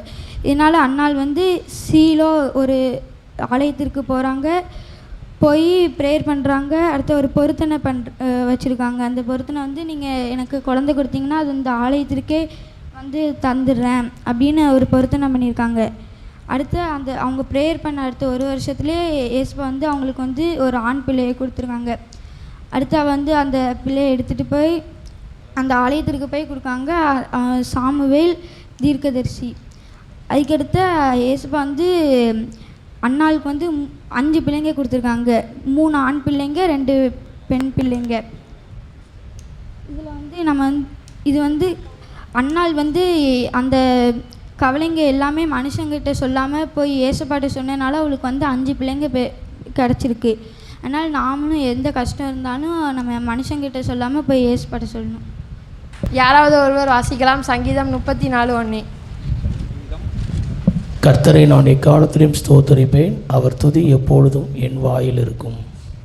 இப்போ வந்து நம்ம வந்து என்ன பார்க்க போகிறோன்னா, யாரெல்லாம் தேவனை வந்து துதித்தார்கள், அதுக்கப்புறம் யாரெல்லாம் தேவன் வந்து உயர்த்தினார், அந்த மாதிரி 2 இது பார்க்க போகிறோம். இப்போ வந்து நம்ம வந்து யாரெல்லாம் தேவனை துதித்தார்களில் இருக்கிற போது நம்ம வந்து 2 ஏற்பாடுகளையும் ஒரு ஏற்பாடில் ஒரு தரை பற்றி நல்லா பார்க்க போகிறோம். இப்போ வந்து பழைய ஏற்பாடில் வந்து இப்போ இந்த வசனத்தை எழுதினது யார்? சங்கீதம் 34:1 தாவீது வந்து எப்போதும் ஆடு மேய்த்து கொண்டிருக்கும் போதும் தேவனை வந்து துதிச்சு கொண்டே தான் இருப்பார். அதனால் வந்து யார் வந்து தாவீதை அபிஷேகம் பண்ணான்னு தெரியுமா? சாமுவேல். அவர் வந்து துதித்தனால வந்து தேவன் சாமுவேலின் மூலம் அபிஷேகம் செய்தார். அவர் சகோதரரை காட்டிலும் அவரை வந்து உயர்த்தினார் தேவன். இப்போ வந்து தாவீது வந்து தேவனை துதித்ததால் தேவன் கொடுத்த பலன் என்னென்னலாம் பார்க்க போகிறோம். இப்போ வந்து நம்மளுக்கு வந்து இந்த கதை எல்லாத்துக்கும் தெரியும், கோலியாத் கதை. கோலியாத் வந்து தாவீதோட 3 மடங்கு பெருசாக இருப்பான். ஆனால் அந்த அந்த செய்கிறோம் அந்த வீரர்கள் கூட பயந்தாங்க கோலியாத் கூட சண்டை போடும்போது. ஆனால் தாவீது வந்து பயப்படாமல் ஏசப்பா கூட இருக்காங்க, அவர் வந்து துதிச்சனால தேவன் வந்து கூட இருக்கார். அந்த தைரியத்தில் வந்து தேவன் கொடுத்த பலத்தினால கோலியாத்தை வந்து வீழ்த்தினார். அதே மாதிரி அந்த சிங்கத்தோட சம்பவம் தெரியும். அந்த ஆட்டுக்குட்டி வந்து அந்த குகைக்குள்ளே போகும்போது கூட தாவீது வந்து அந்த சிங்கத்தோட வாயை வந்து பிடிச்சு ஆடுகளை வந்து காப்பாற்றினான். இதே மாதிரி இப்போ பழைய ஏற்பாடுகளை தாவீது மட்டும் இல்லாமல் மற்ற 3 பேர் இருக்காங்க. சாத்ராக், மேஷாக், ஆபேத்நேகோ, அதுக்கப்புறம் தானியேல், யோசேப்பு. இவங்க 3 பேருமே தேவனை துதிச்சு வந்து தேவனை துதித்தனால தேவன் வந்து அவர்களை வந்து நல்லா உயர்த்தினாங்க. இப்போ வந்து நம்ம வந்து பழைய ஏற்பாடுகளை பற்றி இவங்க 4 பேர்த்த பார்த்துருக்கோம். இப்போ வந்து புதிய ஏற்பாடில் வந்து உங்களுக்கு யாருக்காச்சும் தெரியுமா இப்போ புதிய ஏற்பாடில் யாரை பற்றி சொல்லலான்னு? யார் வந்து நல்லா தேவனை உயர்த்தி ஏதாச்சும் விடுதலை பெற்றார்கள்? பவுலும் சீலாவும் வந்து சிறைச்சாலையில் இருந்தாலும் தேவனை வந்து ஆர்ப்பரித்து துதித்தனால வந்து தேவன் வந்து அவர்களை வந்து சிறைச்சாலை இதிலிருந்து விடுவித்தார். தேவன் வந்து இறங்கி அந்த ஆவியை அனுப்பி அந்த சிறைச்சாலையை திறந்து அவர்களை விடுதலை செய்தார். அதே மாதிரி இப்போ வந்து நம்ம இப்போ வரைக்கும் பார்த்தது இப்போ தானியேல், யோசேப்பு எல்லாம் தனித்தனியாக ஜெபம் பண்ணி பண்ணது. இப்போ நம்ம வந்து இப்பொழுது யாரெல்லாம் ஒன்றாய் அல்லது கூட்டமாக ஜெபித்தார்கள் என்று பார்க்க போகிறோம். அப்போஸ்தலர் 2ல் நீங்கள் வீட்டில் போய் வாசித்து பார்த்தீங்கன்னா பெந்தெகோஸ்தே நாளில் வந்து அவங்க எல்லாரும் கூட்டமாக ஜெப வீட்டில் வந்து ஜெபம் செஞ்சுக்கிட்டு இருப்பாங்க. அதில் வந்து தேவன் அவங்க கூட்டமாய் ஒருமனமாய் ஜெபித்தனால வந்து தேவன் வந்து ஆவியாக இறங்கி அவங்களுக்கு வந்து அந்த இடத்துல வந்து இறங்கியிருப்பார். அதே மாதிரி நாமும் ஆலயத்தில் ஒருமனப்பட்டு ஒன்றாய் ஜெபித்தால் தேவன் நம்ம ஆலயத்திலும் இறங்குவார். ஆகையால் நாமும் தேவனை எக்காலத்திலும் எல்லா நேரத்திலும் தேவனை துதிக்க வேண்டும். அப்பொழுது அவர் நமக்காக ஆசீர்வாதத்தை அல்லது பலனை தருவார். தேவன் தாம் இந்த செய்தியை ஆசீர்வதிப்பாராக. ஆமென். கர்த்தருடைய பரிசுத்த நாமத்துக்கு ஸ்தோத்திரம். எடுத்தவர்கள் ஒருவர் வாசிக்கலாம். சங்கீதம் 121 அதிகாரம் 7 வசனமும் 8 வசனமும். சங்கீதம் 121 அதிகாரம் 7 வசனமும் 8 வசனமும். கர்த்தர் உன்னை எல்லா தீங்குக்கும் விலக்கி காப்பார். அவர் உன் ஆத்மாவை காப்பார். கர்த்தர் உன் போக்கையும் உன் வரத்தையும் இது முதற்கொண்டு என்றென்றைக்கும் காப்பார். இந்த வசனம் வந்து என்னுடைய வாழ்க்கையில் எப்படியெல்லாம் கிரியை செய்தது. இந்த வசனம் எனக்கு வந்து முன்னாடியிலேருந்தே இந்த வசனத்தை நம்ம எல்லாருமே அநேக நேரங்களில் வாசிச்சிருப்போம். நான் ஸ்கூல் படிக்கும் போதுமே எனக்கு வந்து நான் விஜே ஸ்கூலில் படித்தேன். அது கிறிஸ்டியன் ஸ்கூல்ன்றனால ஒவ்வொரு ஸ்டாஃப்ஸுமே கிறிஸ்டியன்ஸாக இருப்பாங்க. அவங்க நம்ம ஆவிக்குரிய வளர்ச்சிக்கு ஒவ்வொரு விதத்தில் உதவி பண்ணுவாங்க. அதே மாதிரி என்ன அப்படின்னா இந்த ஒரு சங்கீதம் 121 அதிகாரத்தையும் சங்கீதம் 91 அதிகாரத்தையும் எங்களுக்கு கிளாஸில் தமிழ் மிஸ் வந்தோடனே கிளாஸ் ஸ்டார்டிங்கில் 91 வசனம் அதிகாரம் ஃபுல்லாக நாங்கள் சொல்லணும். கிளாஸ் முடியும் போது சங்கீதம் 121 ஃபுல்லாக சொல்லணும். அதில் நம்ம இதில் பார்த்தோன்னா கர்த்தர் உன்னை எல்லா தீங்குக்கும் விலக்கி காப்பான்னு இருக்கு. எங்கள் மேம் எப்படி சொல்லுவாங்கன்னா, கர்த்தர் உன்னைன்னு சொல்லாதீங்க என்னைன்னு சொல்லுங்கள். அந்த அதிகாரத்தை ஃபுல்லாகவே நாங்கள் அப்படி தான் பாராமல் கிளாஸில் எல்லாருமே சொல்லுவோம். அந்த வசனங்களை நம்ம சொல்லும்போது அதோடைய ஆசீர்வாதங்கள் எப்படி இருந்தது அப்படின்றதே எனக்கு அப்போ தெரியல. ஆனால் அந்த வசனம் வந்து நம்மளுடைய வாழ்க்கையில் ஒவ்வொரு நாளும் கிரியை செய்தே கொண்டு இருக்கிறது அப்படின்றத தேவன் வந்து எனக்கு அநேக நேரங்களில் எனக்கு உணர்த்தி இருக்கிறார். அது மாத்திரமல்ல, இதே மாதிரி தீங்குக்கு விலக்கி காப்பாற்றப்பட்ட ஒரு சிலரை குறித்து வேதத்தில் இருக்கிற ஒரு சில நபர்களை குறித்து நம்ம பார்க்க போகிறோம். முதலாவது பழைய ஏற்பாட்டில் பார்த்தோம் அப்படின்னா யோசேப்பின் வாழ்க்கை அந்த வரலாறு வந்து நமக்கு தெரியும். அவருடைய வாழ்க்கையில் என்னென்ன காரியங்கள் எல்லாமே நடந்தது, அவருக்கு எப்படியெல்லாம் தீங்கு விளைவிச்சாங்க அப்படின்னு சொல்லி எல்லா காரியங்களும் நமக்கு தெரியும். அதாவது அவருடைய சொந்த சகோதரர் முதலாவது அவர் என்ன பண்ணணும்னு நினச்சாங்க, கொன்று போடணும் அப்படின்னு சொல்லி நினச்சாங்க. அந்த கொன்று போடணுன்ற எண்ணத்தை இன்னொரு சகோதரர் என்ன சொன்னார், இல்லை அவனை கொல்லாம் வேணாம், தூக்கி கொண்டு எங்கே போடுங்க, குழிக்குள்ளே போடுங்க அப்படின்னு சொல்லி இன்னொரு சகோதரர் தான் என்ன சொல்லுவார். அது வந்து நம்ம ஆதியாகமத்தில் வாசிச்சோன்னா யார் சொல்லியிருப்பா அப்படின்னா ரூபன் வந்து சொல்லியிருப்பார். அப்போது தேவன் வந்து முதலாவது அவருக்கு இருக்க இந்த தீங்கை அவருடைய சகோதரரை கொண்டு என்ன பண்ணினார், மாற்றினார். ரெண்டாவது அவங்க சரி குழிக்குள்ளே போடலான்னு சொல்லி குழிக்குள்ளே தூக்கி போட்டுட்டாங்க. அப்பவும் என்ன குழிக்குள்ளே அவர் போட்டிருந்தா என்ன இருப்பார், சாப்பாடு இல்லாமல் எதுவுமே இல்லாமல் குழிக்குள்ளே என்ன பண்ணியிருப்பார், இறந்து போயிருப்பார். அவருக்குன்னு ஒரு தரிசனம் இருந்தது. அந்த தீங்கிலிருந்து அவர் எப்படி காப்பாற்றப்பட்டார்னா, அந்த வழியாக போன மீதியானியர்கள்கிட்ட அவரை வந்து விற்று போட்டுடலாம் அப்படின்னு சொல்லி யார் சொன்னா, யூதா என்ன பண்ணியிருப்பார், சொல்லியிருப்பார். அப்போ விற்று போடலான்னு சொல்லி அப்படி அந்த தீங்குல இருந்தும் யார் காப்பாற்றினார், யோசேப்பை தேவன் காப்பாற்றினார். அதே மாதிரி அவர் வேலை பார்த்த போர்ச்சேவர் தலைவன் வீட்லேயும் சரி சிறைச்சாலையிலையும் சரி எல்லா இடத்துலையுமே யோசேப்புக்கு நேர்ந்த எல்லா தீங்குல இருந்தும் யார் காப்பாற்றினார், தேவன் அவரை காப்பாற்றினார். இந்த மாதிரி பழைய ஏற்பாட்டின் காலத்தில் யோசேப்புக்கு நடந்த இந்த காரியங்கள்லாம் பார்த்துட்டோம். அதே மாதிரி இன்னொருத்தர் யாரை பார்க்கலாம் அப்படின்னா தாவீதுக்கு சவுலன் மூலியமாய் தீங்கு என்ன பண்ணப்பட்டது, வரப்பட்டது. ஏன்னா தாவீது வந்து என்ன ஆயிட்டு, சவுலை விட அதிகமான போர் வந்து அவர் செய்து அநேகரை கொன்று குவித்ததுனால சவுல் கொன்றது 1000, தாவீது கொன்றதோ 10000 அப்படின்னு ஜனங்கள் எல்லாரும் என்ன பண்ண ஆரம்பிச்சிட்டாங்க, சொல்ல ஆரம்பிச்சிட்டாங்க. அப்போ சவுலுக்குள்ள ஒரு பொறாமை வந்தது. அவர் வந்து எப்படியாவது தாவீதை கொல்லணும் அப்படின்னு சொல்லி தான் என்ன பண்ணார், அவரை குத்துறதுக்கெலாம் ட்ரை பண்ணார். அம்பு எய்தாங்க. ஆனால் அந்த நேரத்துலையும் யார் காப்பாற்றப்பட்டார், தாவீது காப்பாற்றப்பட்டார். ஸோ இந்த மூலியமாக தேவன் வந்து என்ன பண்ணினார் அப்படின்னா தாவீதையும் தீமைகள்ல இருந்து காப்பாற்றினார். அவருடைய ஆத்மாவே தேவன் காப்பாற்றினார். ஒவ்வொரு நாளும் காலையில் எந்திரிச்சோன்னே இந்த அதிகாரத்தை முழுவதுமாய் நம்ம சொன்னோன்னா இந்த அதிகாரம் நம்முடைய வாழ்க்கையில் பலமாய் கிரியை செய்யும். இந்த வருடத்துலையும் கூட எனக்கு தேவன் இந்த வார்த்தை கொண்டு என்னை பாதுகாத்தார். அதுக்காக கர்த்தருடைய நாமத்தை நான் துதிக்கிறேன். கர்த்தருடைய நாமத்துக்கு ஸ்தோத்திரம். 2 கொரிந்தியர் 12 அதிகாரம் 9 வசனம். 2 கொரிந்தியர் 12 அதிகாரம் 9 வசனம்.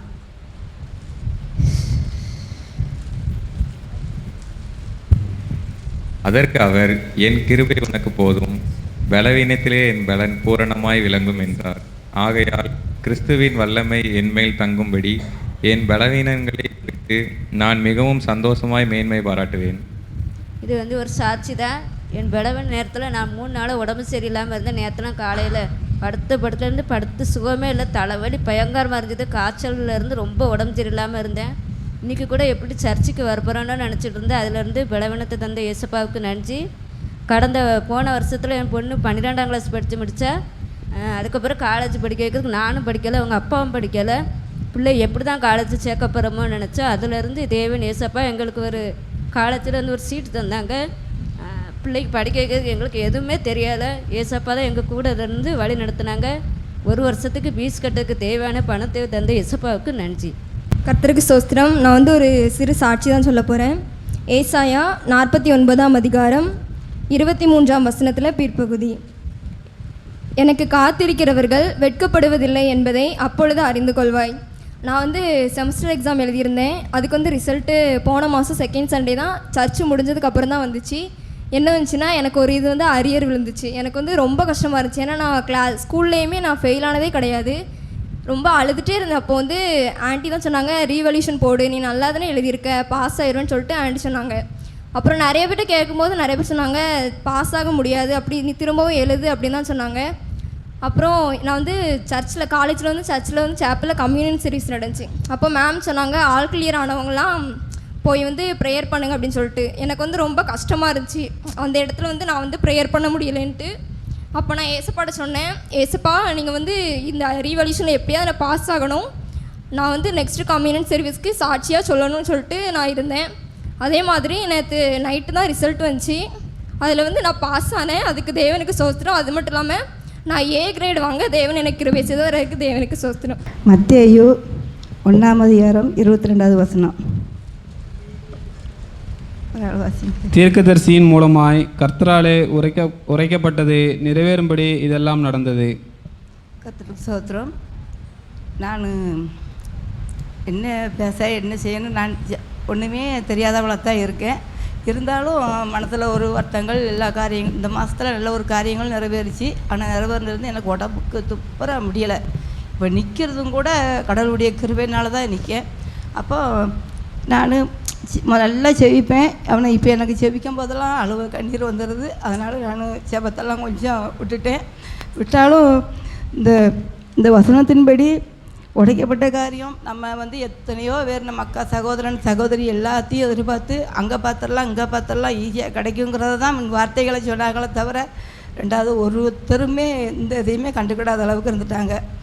அப்பொழுது இன்னைக்கு தனத்துக்கு அவன் காரியம் முடிஞ்சதுக்கப்புறம் 10 நாளாக வீட்டுக்குள்ளேயே தான் படுத்திருந்தான். மூத்த பையன் படுத்து கிடந்துட்டு ஒரே அவன் மனசில் என்ன நினச்சனத்தை ஒன்றுமே நினைக்கல. சந்தோஷமாக தான் இந்த காரியத்தில் நிறைவேற்றி கொடுத்தாங்க.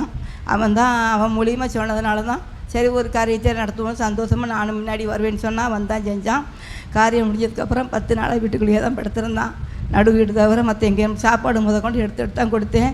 அப்பொழுது வேலைக்கு கூப்பிட்டாங்க. வேலைக்கு போகும்போது எழுப்பி போகும்போது எனக்குள்ள ஒரு மனசில் ஒரு கஷ்டங்கள் வந்தது. அப்பொழுது நான் அவன் கிளம்பி நின்று அம்மா வரேன்னு சொல்லிகிட்டே தான் ஓடினேன். ஓடும்போது வாசல் திறந்து விட்டேன். அப்போ ஏசப்பா அவன் கூட போங்க, அவன் மனசில் என்ன நினச்சிருக்கானோ தெரியாது, அவன் கூட போங்கப்பா, அவனுக்கு நீங்கள் பக்கப்பலன்னா பாதுகாப்பா நீங்கள் இருக்கணும்னு சொல்லித்தான் அவனை ஜீவம் பண்ணி விட்டது எனக்கு விட்டேன். அன்றைக்கி போனோடனே ஆக்சிடெண்ட் ஆகிருக்கு. ஆனால் பெரிய காயத்தில் ஈடுபடுறது என் தேவன் ஒரு சின்ன காரியத்தோடு ரேசா தட்டோட கை போச்சு.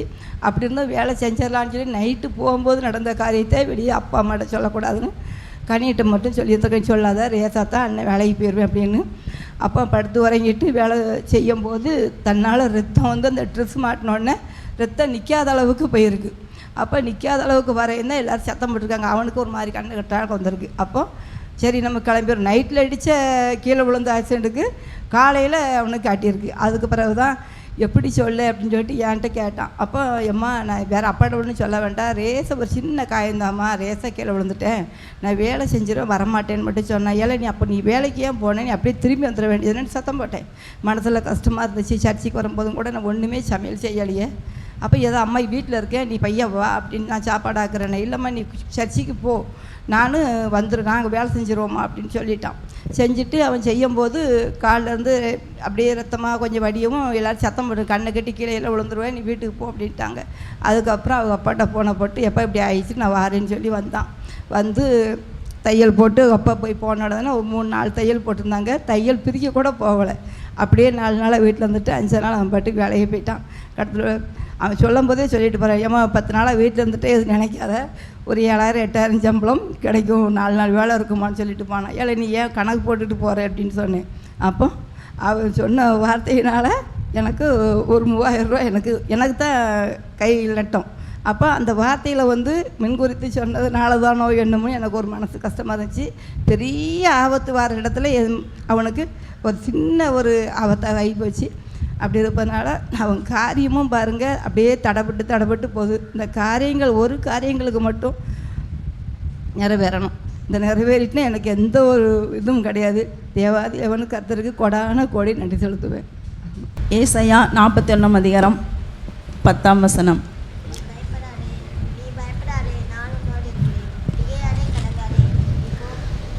நீ பயப்படாதே, நான் உன்னுடனே இருக்கிறேன். திகையாதே, நான் உன் தேவன். நான் உன்னை பலப்படுத்தி உனக்கு சகாயம் பண்ணுவேன். என் நீதியின் வலது கரத்தினால் உன்னை தாங்குவேன். பயப்படாதே, எப்போ பார்த்தாலும் பயம் பயம் பயம், எதுக்கு எடுத்தாலும் பயம். பிள்ளைங்க 2 பேரும் சண்டை போட்டாங்கன்னா பயம். லைஃப்பில் மாத சம்பளம் வரலையா பயம். இப்படியே பயந்து பயந்து பயந்து பயந்து இந்த வாழ்க்கையை ஓட்டிகிட்டு இருக்கிறேன். 2 பேரும் சண்டை போடுற டைமில் ஏசப்பா என் பிள்ளைங்க சமாதானமாக இருக்கணும்னு தானே நான் ஜெபிச்சிட்ருக்கேன். 2 பேரும் அடிச்சுக்கிறாங்களே அப்படி சொல்லிட்டு அவங்க 2 பேரும் சண்டை போட்டுட்ருப்பாங்க. ஆனால் நான் ஆண்டர்கிட்ட இப்படி தான் கேட்டுட்ருப்பேன், ஏசப்பா 2 பேரும் சண்டை போடுறாங்க, சமாதானமாக இருக்கணும் அப்படி தான் சொல்லுவேன். ஆனால் அடுத்த 10வது நிமிஷம் 2 பேரும் பேசிடுவாங்க, சமாதானமாகிடுவாங்க. அப்போ முன்னே ஆண்டர் சொல்லுவேன், ஏசப்பா உங்களுக்கு நன்றி, என் பிள்ளைங்க சண்டை போடல, சமாதானமாக இருக்காங்க, உங்களுக்கு நன்றி. எல்லா காரியத்துக்கும் பயந்து பயந்து ஆண்டவர்கிட்ட ஜெபிச்சுக்கிட்டே உட்காந்துக்கிட்டு இருக்கிறேன். இப்போதைக்கு அவங்க 2 பேரும் சண்டை போட்டாலும் அடுத்த 5வது நிமிஷத்தில் சேர்ந்துடுறாங்க. ஒருத்தன் அதிகமாக சத்தம் போட்டாலும் இன்னொருத்தன் விட்டு கொடுத்து போயிடுறான். ஒருத்தருக்கு ஒருத்தர் போயிடுறாங்க. அது வரைக்கும் நான் ஆண்டவர்கள்ட்ட சந்தோஷமாக ஏசப்பா உமக்கு நன்றி, என் பிள்ளைங்க நல்லா இருக்காங்க. அந்த ஒரு வாரத்தை மட்டும் நான் சொல்லிட்டு கொஞ்சம் பயம் இல்லாமல் தான் இருக்கேன். ஆனாலும் அவங்க படிப்பு காரியத்தில் ரொம்ப பயம் இருக்குது. இவங்க எப்படி படித்து என்ன வேலைக்கு போய் என்ன பண்ண போகிறாங்கன்னு எனக்கு தெரியல. எது சொன்னாலும் அக்செப்ட் பண்ண மாட்டுறாங்க. ஏதாவது ஒன்று படி, சும்மா இருக்கிற டைம் வேஸ்ட் பண்ணாத சொன்னாலும் கேட்குறதில்ல. அப்போவும் நான் ஆண்டர்கிட்ட பயம், ஏசப்பா என் பிள்ளைங்களை என்ன ஆகும் எனக்கு தெரியல, நீங்கள் தான் என் கூட இருக்கணும், அவங்க கூட இருக்கணும், இப்படியே சொல்லிக்கிட்டே தான் உட்காந்துட்ருக்கேன். அப்புறம் இருக்கிறதுக்கு ஒரு வீடு வேணும் ஏசப்பா அப்படியே சொல்லி புலம்பிக்கிட்டே தான் உட்காந்துட்ருக்கிறேன். ஒவ்வொரு நாளும் இந்த வாட்ஸ்அப்லலாம் நிறைய வீடு லேண்ட் ப்ரொமோட்டர்ஸ் போட்டுகிட்டே இருக்கிறத நான் பார்த்துட்டே இருப்பேன். அப்போன்னு சொல்லும்போது என் பையன் சொல்லுவான், ஏம்மா பயப்படுற, நடக்கிற காரியம் நடக்கும், உனக்கு எப்போ வீடு ஆண்டவர் தரணும்னு நினைக்காரோ அப்போ உனக்கு தருவார் அப்படி சொல்லுவான். அதே மாதிரி நான் யோசிச்சுக்கிட்டே இருப்பேன். நைட்டு படுக்கும்போது வரைக்கும் ஏசப்பா எனக்கு ஒரு வீடு வேணும் அப்படி சொல்லிக்கிட்டே இருப்பேனா. அப்படி சொல்லி யோசிச்சுக்கிட்டே இருக்கிறப்போ ஒரு நாள் ஒரு வீடு வந்து 30 லட்சம் தான் போட்டிருந்தாங்க. அப்போ நம்மளுக்கு வீட்டுக்கு நம்ம சர்ச்சுக்கு பக்கத்தில் மாப்பிள்ளை உண்ணி பக்கத்துலேயே தான் அந்த வீடு இருந்துச்சு. அப்போ நான் அதை பற்றி யோசிச்சுட்டே இருந்தேன், ஏசப்பா எனக்கு இந்த வீடு கிடச்சா நல்லாயிருக்கும் ஏசப்பா அப்படி சொல்லிவிட்டு நான் தூங்கிட்டேன். மறுநாள் எழுந்துச்சி நான் டைசிஷன் போகிறதுக்காக போயிருக்கேன். அப்போ அங்கே வந்து ஜான்சன் என்னை கூப்பிட்டு பேசிகிட்டு இருந்தாங்க, இப்படி உங்கள் ஹாஸ்பிட்டலில் மூடணுமா வேணாமா, அவங்களுக்கு சம்பளம் எப்படி வருது என்னையாது அப்படின்னு சொல்லி என்கிட்ட பேசிக்கிட்டே இருந்தாங்க. அப்போ எங்கள் ஹாஸ்பிட்டல் வந்து டைசிஷனுக்கு 31 லட்சம் ரூபாய் கொடுக்க வேண்டியது இருக்கான், கணக்கு வச்சுருக்காங்க. அப்போ அவங்க அப்படி பேசிகிட்டு இருக்கும்போது கர்லின் மாமுக்கு வந்துட்டு அவங்க ஃபோன் பண்ணி கேட்குறாங்க, ஹாஸ்பிட்டல் இந்த நிலமையில இருக்குது, நான் என்ன பண்ணட்டும் அப்படி சொல்லி மூடிடலான்னு சொல்லி கமிட்டியில் சொல்கிறாங்க, நான் என்ன பண்ணட்டும் அப்படி சொல்லிட்டு கேட்குறாங்க. அப்போ அந்த ட்ரெஷரர் சொல்கிறாங்க, இந்த 30 லட்சம் ரூபாவை இந்த அக்காவுக்கு கொடுத்தா இவங்க கூட ஒரு வீடு வாங்கி செட்டில் ஆகிடுவாங்க அப்படின்னு சொல்கிறாங்க. எனக்கு அப்போ எவ்வளோ சந்தோஷமாக இருந்துச்சு, ஏசப்பா ஒரு வீடு வாங்க என்னால் முடியாதுன்னு நான் பயந்துக்கிட்டு உங்ககிட்ட கேட்டுக்கிட்டே இருக்கேன். ஆனால் அந்த 3வது மனுஷனுக்கு தெரியுது என்னுடைய தேவை என்னென்னு, அப்போ நீங்கள் எனக்கு நிறைவேற்றி தந்துடுவீங்க அப்படின்னு சொல்லி ஒரு சந்தோஷமாக இருந்துச்சு. அந்த சமயத்தில் ஆண்டவர் அவ்வளோ சோத்திரம் தான், ஏசப்பா நீங்கள் என் வார்த்தையை கேட்குறீங்க, இந்த பாவியோட வாழ்க்கையை மாற்றி எனக்கு தேவை என்னன்றது நீங்கள் அறிஞ்சு இன்னொரு மனுஷன் மூலமாக பேச வச்சுருக்கீங்க, உங்களுக்கு நன்றி ஏசப்பான்னு சொல்லிவிட்டு அந்த இடத்துலேருந்து நான் வந்தேன். தேவாதி தேவனுக்கு நன்றி. சங்கீதம் 91 அதிகாரம் 11-12. உன் வழிகளெல்லாம் உன்னை காக்கும்படி உனக்காக தம்முடைய தூதர்களுக்கு கட்டளையிடுவார். உன் பாதம் கல்லில் இடராதபடிக்கு அவர்கள் உன்னை தங்கள் கைகளில் ஏந்தி கொண்டு போவார்கள். தினமும் வந்து ரோட்டில் வந்து வண்டி ஓட்டிகிட்டு போகிறதே ஒரு பெரிய ரிஸ்க்காக தான் இருக்குது. எப்போ நம்ம வண்டி ஒழுங்காக ஓட்டிகிட்டு போனாலும் முன்னாடி போகிறவங்க திடீர்னு பிரேக் போட்டாங்கன்னா நம்ம போய் அவங்கள இடிச்சிட்டு தான் இருக்கணும். இந்த மாதிரி ஒவ்வொரு நாளுமே வந்து சிலர் வந்து நம்மளை முந்தி போகிறப்ப வந்து ராங்காக முந்தி போய் அந்த மாதிரிலாமே நிறைய விஷயங்கள் நடக்கு. இப்போ வந்து நான் வந்து தினம் போகிறப்ப வந்து ஆண்டவர்கிட்ட ப்ரேயர் பண்ணிட்டு தான் போவேன். அப்போ அப்படி போயிட்டுருக்கப்பவும் கூட சில நேரங்களில் ஆபத்துக்கள் வர்ற ஆபத்துலேருந்து ஆண்டவர் என்னை வந்து பத்திரமாய் பாதுகாத்து கொள்கிறார். என்னுடைய தூதர்கள் மூலமாக என்னை பாதுகாக்கிறார். இப்போ போன வாரத்துக்கு முந்தின வாரம் எனக்கு ரொம்ப ஒரு நாள் ஃபீவர் ரொம்ப அதிகமாக இருந்துச்சு. அடுத்த நாள் வந்து எப்படியாவது வேலைக்கு போகணும்னு சொல்லி போகிறேன். அப்படி போயிட்டுருக்கிறப்ப இந்த வீட்டிலேருந்து கொஞ்சம் தூரத்தில் போகிறப்ப ரோட்டில் நான் லெஃப்ட் சைடில் தான் போயிட்டு இருந்தேன். திடீர்னு பார்த்தா வண்டி ரைட் சைடில் ஒரு போஸ்ட்டை நோக்கி போகுது. ஏசப்பா அப்படின்னு அதுக்கப்புறம் பக்கத்தில் போய் அப்படி கட் பண்ணி கரெக்டாக நான் போகிறதுக்கு ஆண்டவர் வந்து எனக்கு கிருபை செய்தார். இந்த மாதிரி ஒவ்வொரு நாளும் ஆண்டவர் என்னை பத்திரமாக பாதுகாத்து கொள்கிறார். தம்முடைய தூதர்கள் நான் வந்து எப்படி பாதுகாக்கிறார் ஆண்டவர் அப்படிங்கிறதுக்கு பழைய ஏற்பாடில் ஒருத்தரையும் புதிய ஏற்பாடில் ஒருத்தரையும் சொல்லலாம் அப்படின்னு சொல்லி பார்க்குறேன். தாவீது பழைய ஏற்பாடில் தாவீதை வந்து ஆண்டவர் அபிஷேகம் பண்ணி வச்சுருந்தாலும் சவுலுக்கும் அவனுக்கும் இடையில ஒரு பெரிய விரோதம் இருந்துச்சு. சவுல் வந்து பதவியில் இருக்கிறாரு, ராஜாவாக இருக்கிறாரு, எல்லா அதிகாரமும் அவர்கிட்ட இருக்குது. ஆனால் அவர் வந்து என்ன பண்ணுறாரு, இவரை வந்து கொன்று போடணும் அப்படின்னு சொல்லி நிறையா முயற்சி பண்ணுறாரு. அப்போ ஆண்டவர் வந்து தம்முடைய தூதர்களை அனுப்பி சவுளுடைய மகனையே அனுப்பி அவனுக்கு வந்து ஒத்தாசை பண்ணுகிறார். அவனை வந்து பாதுகாத்து கடந்து போக செய்கிறார். அப்படி ஒவ்வொரு இடத்துலையும் அவருக்கு வந்து ஒரு ஒத்தாசையை அனுப்பி ஆண்டவர் வந்து பாதுகாக்கிறார். தூதர்கள் மூலமாக அவரை பாதுகாத்து கடைசியில் ராஜாவாக உயர்த்தினார். அடுத்து புதிய ஏற்பாடில் பார்த்தோம் அப்படின்னு சொன்னால் சவுல் வந்து முதல்ல ஆண்டவருக்கு விரோதமாக நிறைய காரியங்களை செய்தாலும் ஆண்டவரால் ரட்சிக்கப்பட்டதுக்கு அப்புறம் வந்து அவர் வந்து ஆண்டவருக்காக ஊழியம் செய்கிறார். அப்போ சவுல் வந்து அந்த ஊழிய பாதையிலையும் வந்து அவருக்கு நிறைய சோதனைகள் எல்லாமே வருது. அவரை வந்து காவலில் வைக்கிறாங்க. காவலில் வந்து அவரை வந்து கொன்று போடணுங்கிற மாதிரி எல்லாரும் யூதர்களே முயற்சி பண்ணுறப்போ கூட அங்கே அவரை பாதுகாக்கிற அந்த நூற்றுக்கு அதிபதியின் கண்களில் வந்து என்ன பண்ணுது, அவருக்கு வந்து கிருபை கிடைக்குது. அவரை வந்து கப்பல் பிரயாணம் போகிறப்ப வந்து அவங்க போகிற நேரத்துலையும் கூட கப்பலில் வந்து என்ன ஆகுது, சேதமாகுது. அப்பவும் வந்து பவுல் அந்த இடத்துல இருந்தது நிமித்தமாக ஆண்டவர் வந்து அந்த இடத்துல எல்லாத்தையுமே என்ன பண்ணார், பாதுகாத்தார்.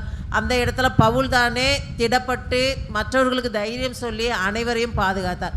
அப்பவும் கூட என்ன பண்ணுறாங்க, அந்த போர்ச்சேவர்களும் சொல்கிறாங்க, இவங்க கைதிகள் எல்லாத்தையும் நம்ம கொன்னுட்டு நம்ம மட்டும் தப்பிச்சுக்கலாம் அப்படின்னு சொல்கிறப்பவும் கூட அந்த நூற்றுக்கு அதிபதியினுடைய கண்களில் தயவு கிடைத்து அவர் மூலமாக அவருடைய தூதர்கள் மூலமாக அவரை பாதுகாக்கிறார். கர்த்தர் வந்து அவரை பாதுகாத்து அந்த இடத்துலேருந்து அவரை பத்திரமாக போய் சேர்றதுக்கு கிருபை செய்தார். கர்த்தர் தாமே செய்தியை ஆசீர்வதிப்பார்.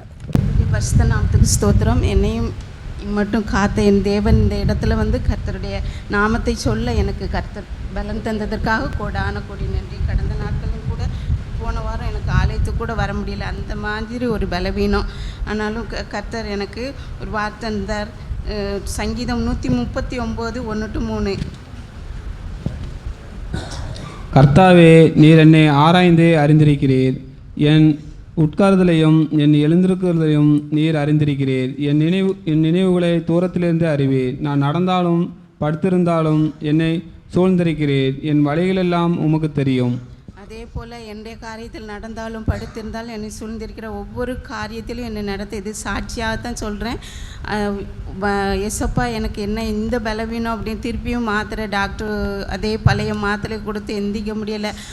எஸ்ஸப்பா ஏன்பா எனக்கு அப்படின்னு சொல்கிறப்ப ஒருவனை அவன் தாய் தேற்றுகிறது போல் நான் உன்னை தேற்றுகிறேன், பார்வைக்கு அருமையானபடியாக கனம் பெற்றா என்று சொன்ன வார்த்தையின்படி என்னை நடத்தி வருகிறார். ஒவ்வொரு காரியத்திலும் அற்புதமாய் நடத்தி வருகிறார். ஸ்டாலினுடைய காரியத்திலும் கர்த்தர் அவனுக்கு நல்ல பலன் தந்தால் இப்போ தைரியத்தை கொடுத்துருக்கார். அவன் நல்ல தைரியமாக பேசுகிறான். அவனுடைய காரியத்திலும் கர்த்தர் கிருபை செய்து வருவதற்காக கொடான கொடி நன்றி சொல்கிறேன். சங்கீதம் 12. பாதம் கல்லில் விடாதபடிக்கு அவர் உன்னை தங்கள் கைகளிலே ஏற்றி கொண்டு போவார். நான் ஒவ்வொரு நாளும் எனக்கு உடம்பு முடியல. ஒரு நாள் கடைக்கு போகும்போது திடீர்னு போயிட்டு இந்த 3 பேக் கடவுள் தான் அதில் காப்பாற்றினார். இல்லைன்னா நான் ஐயோ நம்ம விழுந்துட்டேன், காலை வந்து கை உதறணும், காலிலே ரத்தம் வந்துச்சு. அதனால் மயக்காலமாக மத்தியானம் வெயிலில் முடியாமல் எந்திரிச்சு வந்து எங்கள் வீட்டுக்காரர் படுத்திருந்தார். இங்கே நான் கீழே விழுந்துட்டேங்க, நீ எதுக்கு போன கடைக்கு, பெசாட்டில் இருக்க வேண்டியதை முடியலன்னா அப்படின்னாங்க. என்னதான் கடவுள் காப்பாற்றிட்டாரு, எனக்கு ஒன்றும் இல்லை, லேசாக தான் இருக்குது அப்படின்னு. இப்போ ஒரு 3 நாளாக எனக்கு ஒரே வலி. ஏசப்பா நீங்கள் தான் எனக்கு பாதுகாக்கணும்ப்பா, எனக்கு முடியலப்பா, அந்த கையும் நடக்க முடியல காலும் நடக்க முடியலன்னு நான் டாக்டர்கிட்டையும் எதுக்குமே போகல, மருந்து மாத்திரையும் சாப்பிட மாட்டேன். நீ மருந்து மாத்திரையும் திங்க அதை ஒன்று தின்னு தொலையாத, நீ என்னையே இது பண்ணிட்டு வலிக்குன்னு சொல்லிகிட்டு இருக்கேன். எனக்கு கடவுள் காப்பாருண்ணா. அதுமாரி கடவுள் எனக்கு எல்லா இதரத்துலேயும் பரிபூர்ண சுகத்தை கொடுத்தாரு. எங்கள் வீட்டுக்காரர் என்ன செய்தார், நான் உனக்கு ஃபேனை தொடச்சி தரேன், நம்ம சர்ச்சுக்கு போகணும். 2-3 வாரம் சர்ச்சுக்கு போகல, போகும் இந்த வாரம் போவோன்ட்டு போன வாரம் காலையிலே எழுந்திரிச்சி சர்ச்சுக்கு போகணும். பைக்கை துடைக்க, வண்டியை துடைக்க எல்லாம் துடைச்சிட்டு நான் ஃபேனை துடைக்க போகிறேன் அப்படின்னு டேபிளை தூக்கி போட்டு சேரை தூக்கி போட்டாங்க. என்னை போய் நீ தலைவணியை கொண்டு அங்கே போட்டு வா, தூசி விழுந்துருந்தாங்க. நான் போய் தலைவணியை தான் எடுத்துகிட்டு தான் போகிறேன். உள்ளே கூட ரூமுக்குள்ளே போகலை. தலைவணி வைக்கிறதுக்குள்ளே தமான்னு சத்தம் கடிச்சு, என்னத்தை போட்டிங்க அப்படின்னு கீழே விழுந்துட்டீங்களான்னே, மூச்சு பேச்சு இல்லாமல் விழுந்து ஒரே ரத்த கலன்னு அடிப்பட்டு குறுக்கில் விழுந்து காலிலலாம் இந்த ரத்தம் முதுகில் போலீஸ்கார் அடித்த மாதிரி ஏணி அடித்து வெட்டி சேர் வெட்டி அந்த ஆள் மயக்கம் எடுத்த மாதிரி விழுந்துட்டாங்க. ஐயோ ஏசப்பா ஸ்தோத்திரம் சொல்லி ஆண்டவர் தான் ஸ்தோத்திரம் சொல்லி ப்ரேயர் எண்ணெயை போட்டு ஆஸ்பத்திரி போமானே, எனக்கு ஒன்றும் வேண்டாம் அப்படின்னாங்க. அப்புறம் என் பேத்தியை ஓடி வந்து ஜோம் பண்ணான், தாத்தா உங்களுக்கு ஒன்றும் செய்யாது தாத்தா அப்படின்னு. அதேமாதிரி 2 நாளாக நடக்க முடியலன்னாங்க. நானும் சர்ச்சுக்கு வரையே முடியல, ஏன்னா சென்னைக்கு போயிட்டோம், இங்கே அங்கே போயிட்டோம். என் முடியல என்ன நேற்று ஜெபம் பண்ணிவிட்டு, கர்த்தாவே நாளைக்கு நாங்கள் எந்திரிச்சோன்னே எப்படியாவது சர்ச்சுக்கு போயிடணும். போகவே இல்லை, ஒரு 3 வாரம் இப்போ முடியலை, எங்களை எப்படியாவது கொண்டு போய் சர்ச்சுக்கு சேர்த்துருங்கண்ணே. கடவுள் நல்லபடியாக அவர் கிருபையினால் நான் சர்ச்சுக்கு காலையில் வந்தோம். சந்தோஷமாக இருக்குது. கர்த்தருக்கு ஸ்தோத்திரம். கர்த்தர் கிருபையினால் தான் நாங்கள் இருக்கிறோம். இப்போ இருவருமே எனக்கு முடியலை உனக்கு முடிக்கலைன்னு கர்த்தர் எங்களை பாதுகாத்து வழி நடத்திட்டு இருக்கார். கல்லில் விழுந்தாலும் எங்களை எதில் விழுந்தாலும் அவர் கை தாங்கலாம் எங்களை தாங்கி கொண்டு இருக்கார். கர்த்தருக்கு ஸ்தோத்திரம். கர்த்தருக்கே மகிமை உண்டாவதாக. கர்த்தரின் பரிசுத்த நாமத்திற்கு ஸ்தோத்திரம் உண்டாவதாக. இந்த நாளிலும் நாங்கள் வாசிக்க வேண்டியது யாத்திராகமம் 20ஆம் அதிகாரம் 24ஆம் வசனம். யாராவது ஒருவர் வாசிக்கலாம். மண்ணினாலே பலிபீடத்தை எனக்கு உண்டாக்கி அதன் மேல் உன் ஆடுகளையும் உன் மாடுகளையும் சர்வாங்க தகன பலியாகவும் சமாதான பலியாகவும் செலுத்துவாயாக. நான் என் நாமத்தை பிரஸ்தாபப்படுத்தும் எந்த ஸ்தலத்தினாலும் உன்னிடத்தில் வந்து உன்னை ஆசீர்வதிப்பேன்.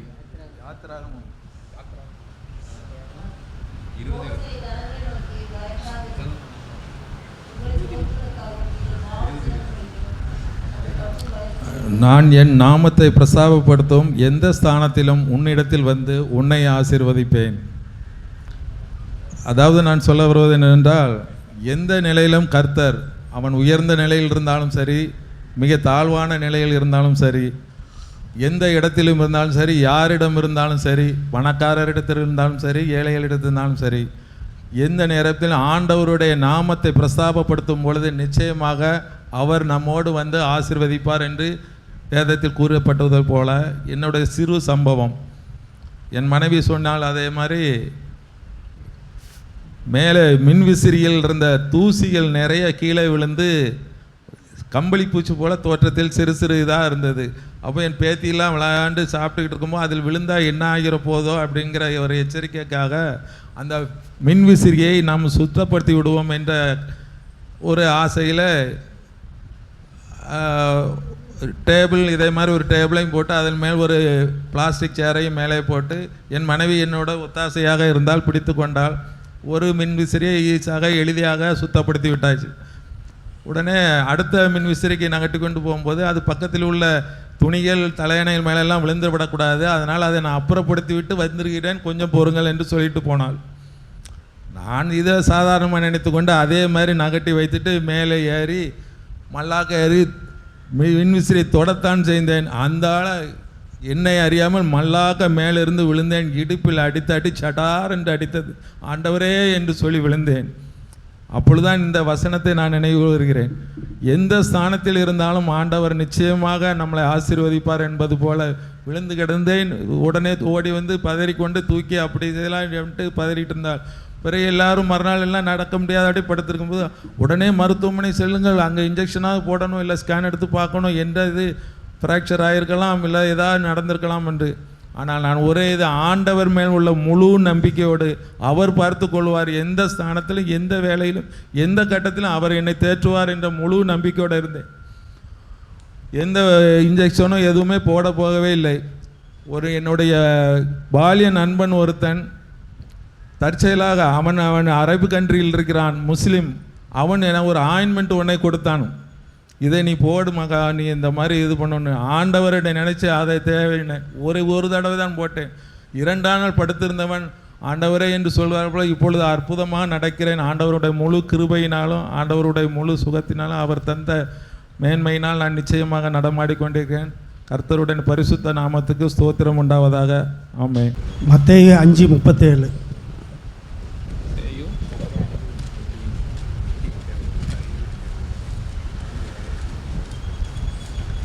உள்ளத்தை உள்ளதென்றும் இல்லதை இல்லதென்றும் சொல்லுங்கள், இதற்கு மிஞ்சினது தீமையினால் உண்டாயிருக்கும். உள்ளதை உள்ளதென்றும் இல்லதை இல்லாதென்றும் சொல்லுங்கள். நம்ம சொல்கிறோமா அப்படி எல்லாரும்? யோசித்து பாருங்கள். இன்றைக்கி நாம் போட்டிருக்க சட்டை பேண்ட்டு, படிக்கிற பிள்ளைகள் வந்து நான் A கிரேடு வாங்கிட்டேன், B கிரேடு வாங்கிட்டேன் அப்படின்னு எல்லாரும் சொல்லுதாவ. இதுக்கு காரணம் யார்? நம்ம மாவட்டத்துக்கு இதை கொண்டு வந்தது யார்? யாருக்காரு தெரியுமா? சொல்லுங்கள். கிபி 17ஆம் நூற்றாண்டில் இங்கிலாந்து அரச பரம்பரையை சார்ந்த ரிங்கிள் தபே என்பவர் திருநெல்வேலிக்கு வருகிறார். அவர் மெட்ராஸில் வந்து இறங்கிட்டு 3 மாதம் நடந்தே வந்து நார்வேயில் வந்து சேர்றார். அவர் சேர்ந்து தோவாளை என்ற இடத்துல வந்து அவர் வந்து ஒரு சிறிய ஸ்கூலை கட்டணும், கிறிஸ்துவை குறித்து பரப்ப வேண்டும் அப்படின்ட்டு வந்து அங்கே சேருகிறார். ஆனால் அங்கே வந்து பார்க்குறாரு, மக்கள் யாருமே சரியான ட்ரெஸ்ஸு போடலை, கோவணம் தான் பாய்ச்சிருக்காங்க எல்லோரும். பெண்கள் வந்து கண்டாங்கி சிலையை சுற்றிட்டு நிற்காங்க.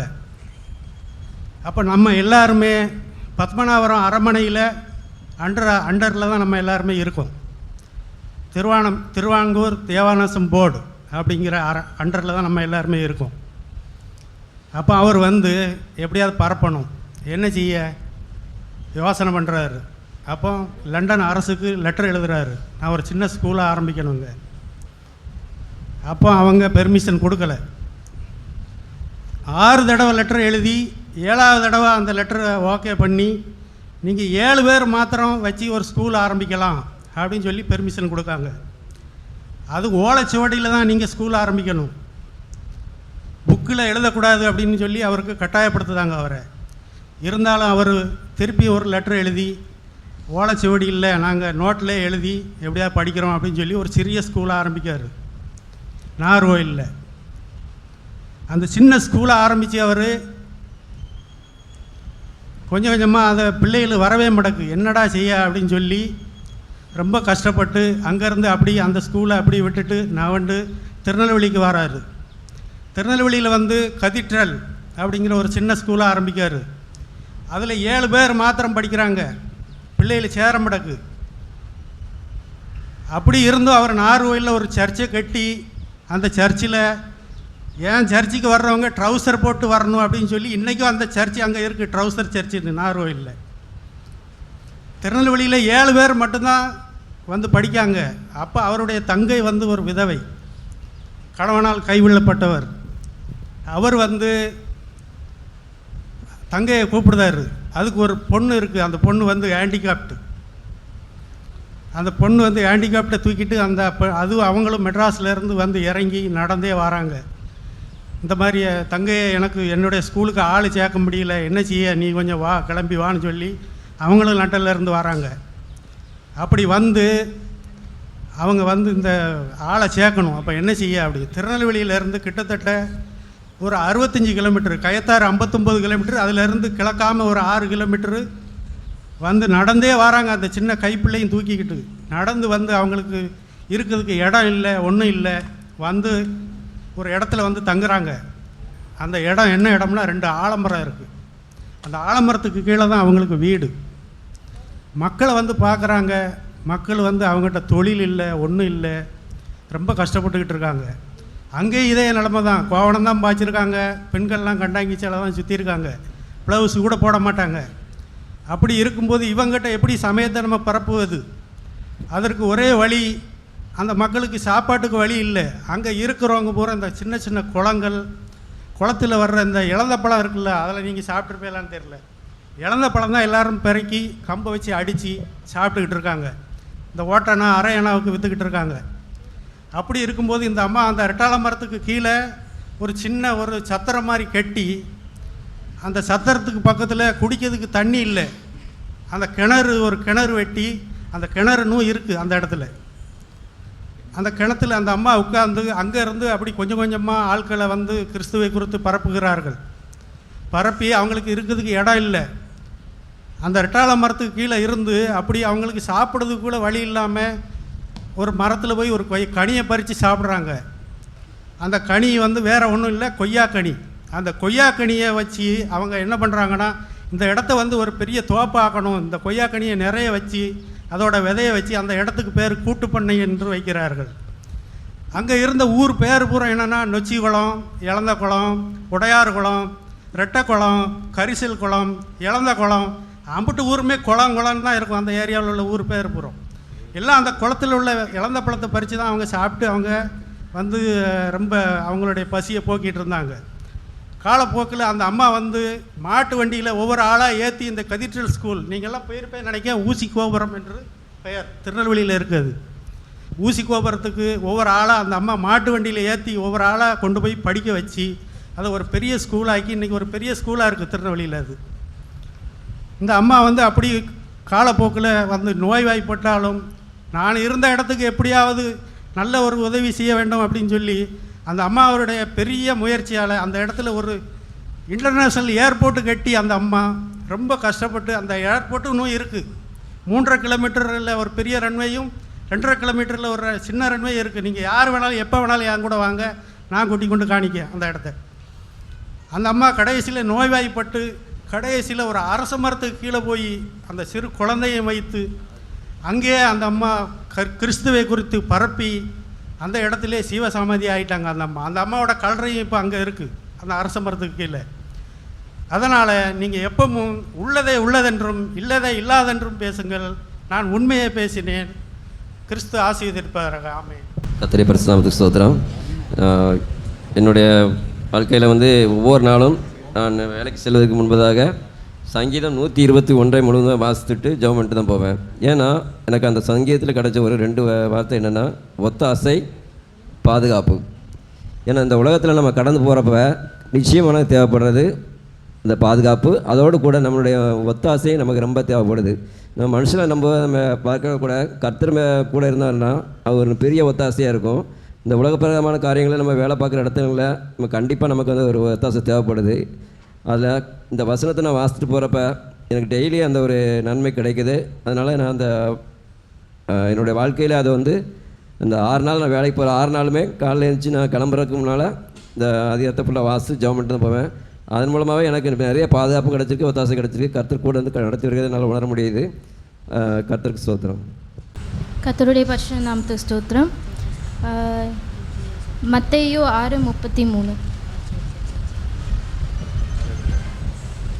முதலாவது தேவனுடைய ராஜ்யத்தையும் அவருடைய நீதியும் தேடுங்கள், அப்பொழுது இவைகளெல்லாம் உங்களுக்கு கூட கொடுக்கப்படும்.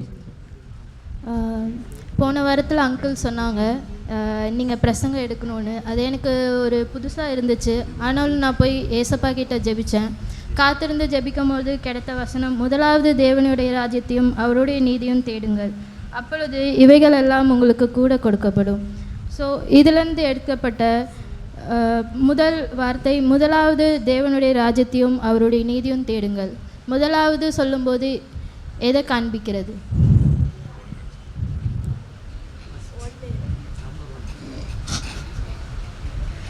முதலாவதுன்னு சொல்லும்போது வேத வாசிப்பு, ஜெபம், குடும்ப ஜெபம் எல்லாத்தையும் காண்பிக்கிறது. இது யார் யார் வீட்டில் குடும்ப ஜெபம் இருக்கிறது? ஆமே.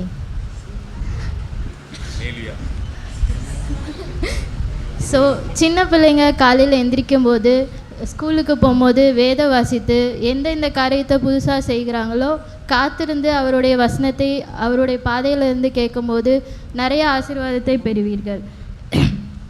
எந்த பிளான்ஸை வைத்திருந்தாலும் அவருடைய ஆலோசனை வந்து போய் கேட்க வேண்டும். அதை எப்படி கேட்க வேண்டும்? செகண்ட் ஒன், அப்பொழுது இவைகள் எல்லாம் கூட கொடுக்கப்படும். நீங்கள் எல்லாத்தையும் அவரோட வழியில் இருந்து ஜெபம் பண்ணி எல்லாம் காத்திருந்து ஜெபம் பண்ணினா அவரோட ஆசீர்வாதத்தை கூட கொடுப்பார். அவருடைய நீதியும் வழிகளும் வாழ்க்கையில் முதலெடுத்து கொடுத்தா எல்லாமே கூட கொடுப்பார். அது எப்படின்னா ஒரு டபுள் பிளெஸ்ஸிங்காக கொடுப்பார். ஒரு சின்ன எக்ஸாம்பிள் எடுத்துக்கலாம். சாத்ராக் மேஷாக் ஆபேத் நேகோவோட கதை யாருக்கெல்லாம் தெரியும்? ஸோ அவங்க வந்து பொற்சிலையை வழங்கும்படியாக கட்டளையிட்டாங்க. ஆனால் அவர் தேவனிடத்தில் காத்திருந்து அவங்களுடைய வசனத்தை கை கொண்டு இருந்தாங்க.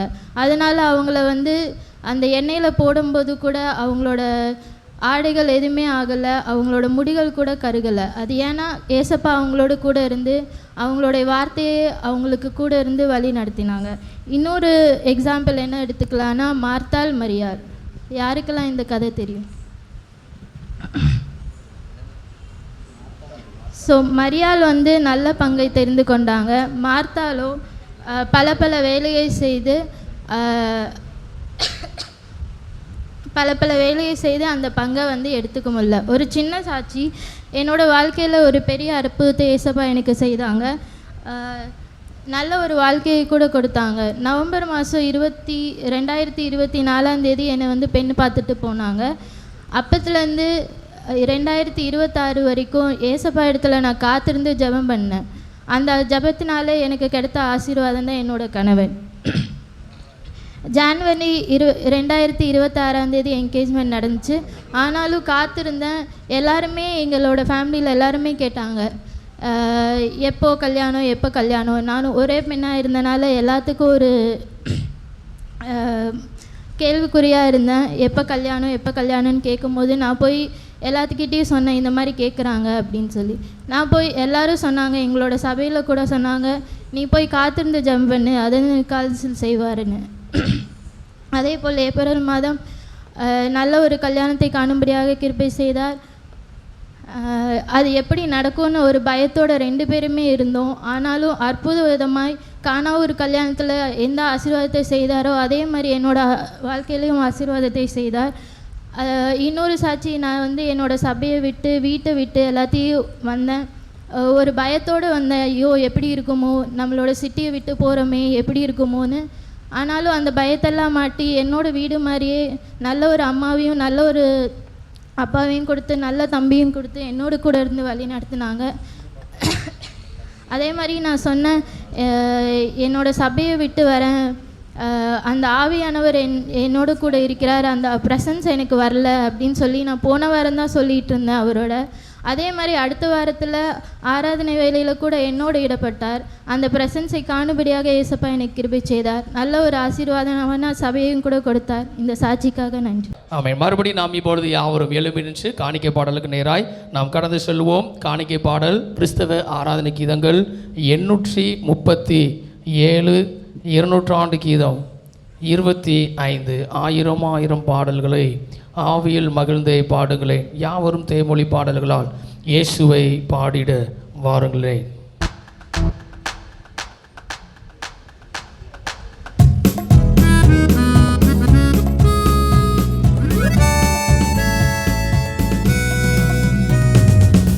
ஆயிரம் பாடல்களை ஆவியில் மகிழ்ந்தே பாடுங்களே.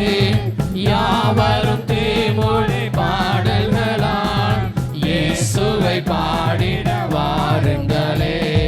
நல்லே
கண்களை மூடி நாம் ஜெபிப்போம். கிருபையும் இரக்கமும் நிறைந்த நல்ல பிதாவே, இந்த ஆசீர்வதிக்கப்பட்டதான இந்த நல்ல வேலைக்காக நன்றியோடு துதிக்கிறோம், ஸ்தோத்தரிக்கிறோம். ஆண்டவரே, திருச்சபையின் பிள்ளைகளாக ஆண்டவரே இன்றைக்கு ஆண்டவரே பிலிவர்ஸ் சண்டையாய் அனுசரிக்க தேவரை கிருபை கொடுத்தீர், அதற்காக ஸ்தோத்தரிக்கிறோம். திருச்சபையின் பிள்ளைகள் ஒவ்வொருவரும் சிறுவர் முதல் பெரியோர் வரை ஆண்டவரே கொடுத்ததான தேவனுடைய வார்த்தைக்காக சாட்சிகளுக்காக நன்றி செலுத்துகிறோம். ஆண்டவரே, உம்முடைய வார்த்தையின் மூலமாய் ஆண்டவரே எங்கள் ஒவ்வொருவரோடு கூட நீர் பேசி இருக்கிறீர். சாட்சி நிமித்தமாய் உம்முடைய மகிமையை ஆண்டவரே நீர் எங்களுக்கு வெளிப்படுத்தி இருக்கிறீர், அதற்காக நன்றி செலுத்துகிறோம். இன்னும் கேட்ட அருமையான திருச்சபையில் ஒவ்வொருடைய வாழ்க்கையிலும் ஒவ்வொருவருடைய வார்த்தையும் ஆண்டவரை இன்னும் ஆசீர்வாதமாய் பிரதிபலிக்க என் தேவனை கிருபை தருவீரான் நாங்கள் ஜெபிக்கிறோம். ஆண்டவரே, ஒவ்வொருடைய கையின் பிரயாசங்களை ஆண்டவரே உம்முடைய கரத்திலே தருகிறோம். இயேசுவின் நாமத்தினால் ஆசீர்வதிப்பீராக, உம்முடைய பிள்ளைகளை உயர்த்துவீராக, பலப்படுத்துவீராக. ஆண்டவரே, வீட்டில் இருக்கிற ஒவ்வொருவர்களுக்காக ஜெபிக்கிறோம்.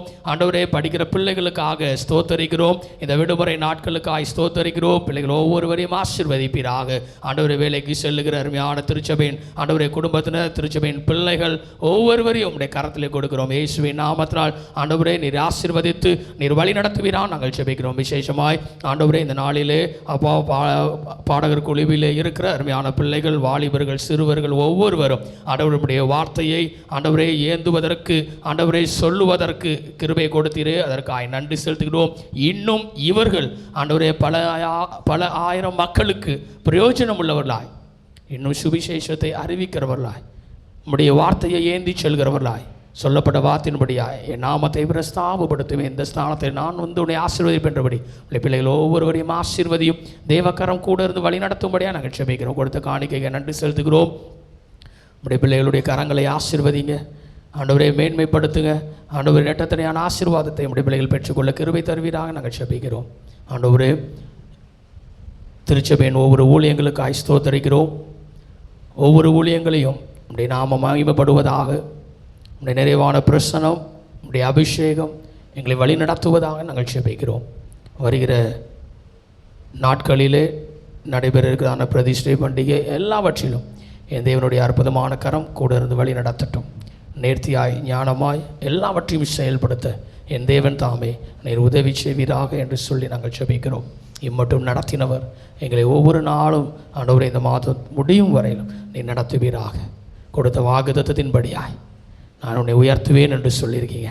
ஒவ்வொரு பிள்ளைகளையும் ஒவ்வொருடைய தலைகளையும் என் தேவ ஆவியானவர் நீர் உயர்த்துவீராக நாங்கள் ஜெபிக்கிறோம். பெரிய காரியங்களை செய்யும். ஆலயத்தின் தேவைகள் எல்லாவற்றிலும் என் தேவனுடைய கரம் கூட இருப்பதாக. ஆண்டவரே, எங்களுக்காக ஜெபிக்கிற சமயத்தில் இந்த சுற்றில கிராமம் ஒவ்வொருவரையும் ஒவ்வொரு குடும்பத்தினரையும் உங்களுடைய கரத்தில் தருகிறோம். ஒவ்வொருவரையும் ஆசீர்வதிங்க, செழிப்பாய் என் தேவன் வைப்பீராக. உம்மை அறிந்து கொள்ள கிருபைத்தார், பெரிய காரியங்களை செய்யும். திருச்சபையின் பிள்ளைகள் ஒவ்வொருவரையும் உங்களுடைய கரத்தை தருகிறோம். இயற்கையின் மாற்றத்தின் நிமித்தமாய் எந்த விதமான பலவீனங்கள் யாரையும் அணுகாதபடி கர்த்தர் நேர்த்தியாய் பாதுகாத்து நீர் வழி நடத்தும். சகல துதிகன மகிமையாவையும் உமக்கு ஒருவருக்கே செலுத்துகிறோம். எங்கள் மீட்பரும் உலக ரட்சகரும் ஆகிய இயேசுவின் மூலமாய் ஜெபிக்கிறோம் எங்கள் ஜீவனுள்ள நல்ல பிதாவே. நம்முடைய கர்த்தராகிய இயேசு கிறிஸ்துவின் கிருபையும் பிதாவாகிய தேவனுடைய அன்பும் பரிசுத்த ஆவியானவருடைய ஐக்கியமும் சமாதானமும் சந்தோஷமும் நம் அனைவரோடு கூட என்றென்றைக்குமாய் இருப்பதாக. முடிவு பாடலாக, முடிவு கவியாக, பின்பவனி கீதமாக கிறிஸ்தவ ஆராதனை கீதங்கள் 661, 200 கீதம் 411 பாடலை நாம் பாடுவோம். கிறிஸ்தவ ஆராதனை கீதங்கள் 661, 200 கீதம் 411.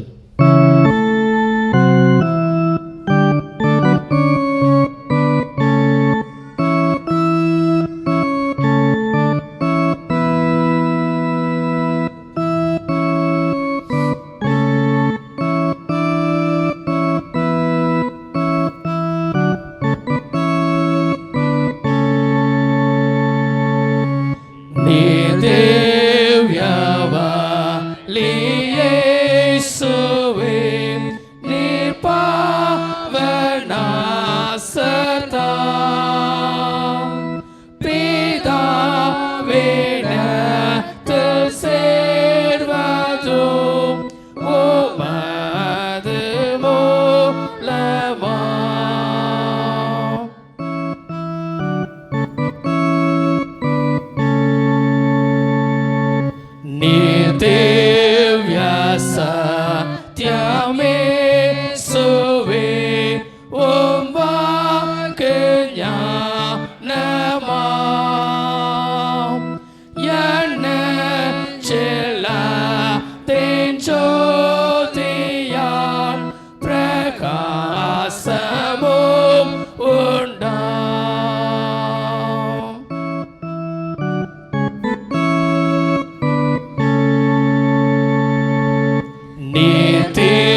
சுவே வெம்சா வைஜயித்தே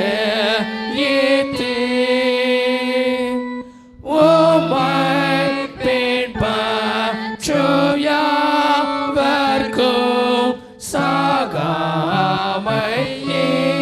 கோவே.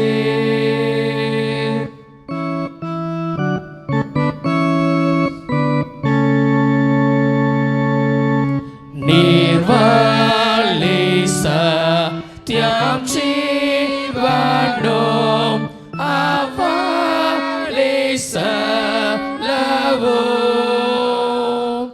சத்தியம் பற்றி ஜீவனை அடையவும் செய்யும்.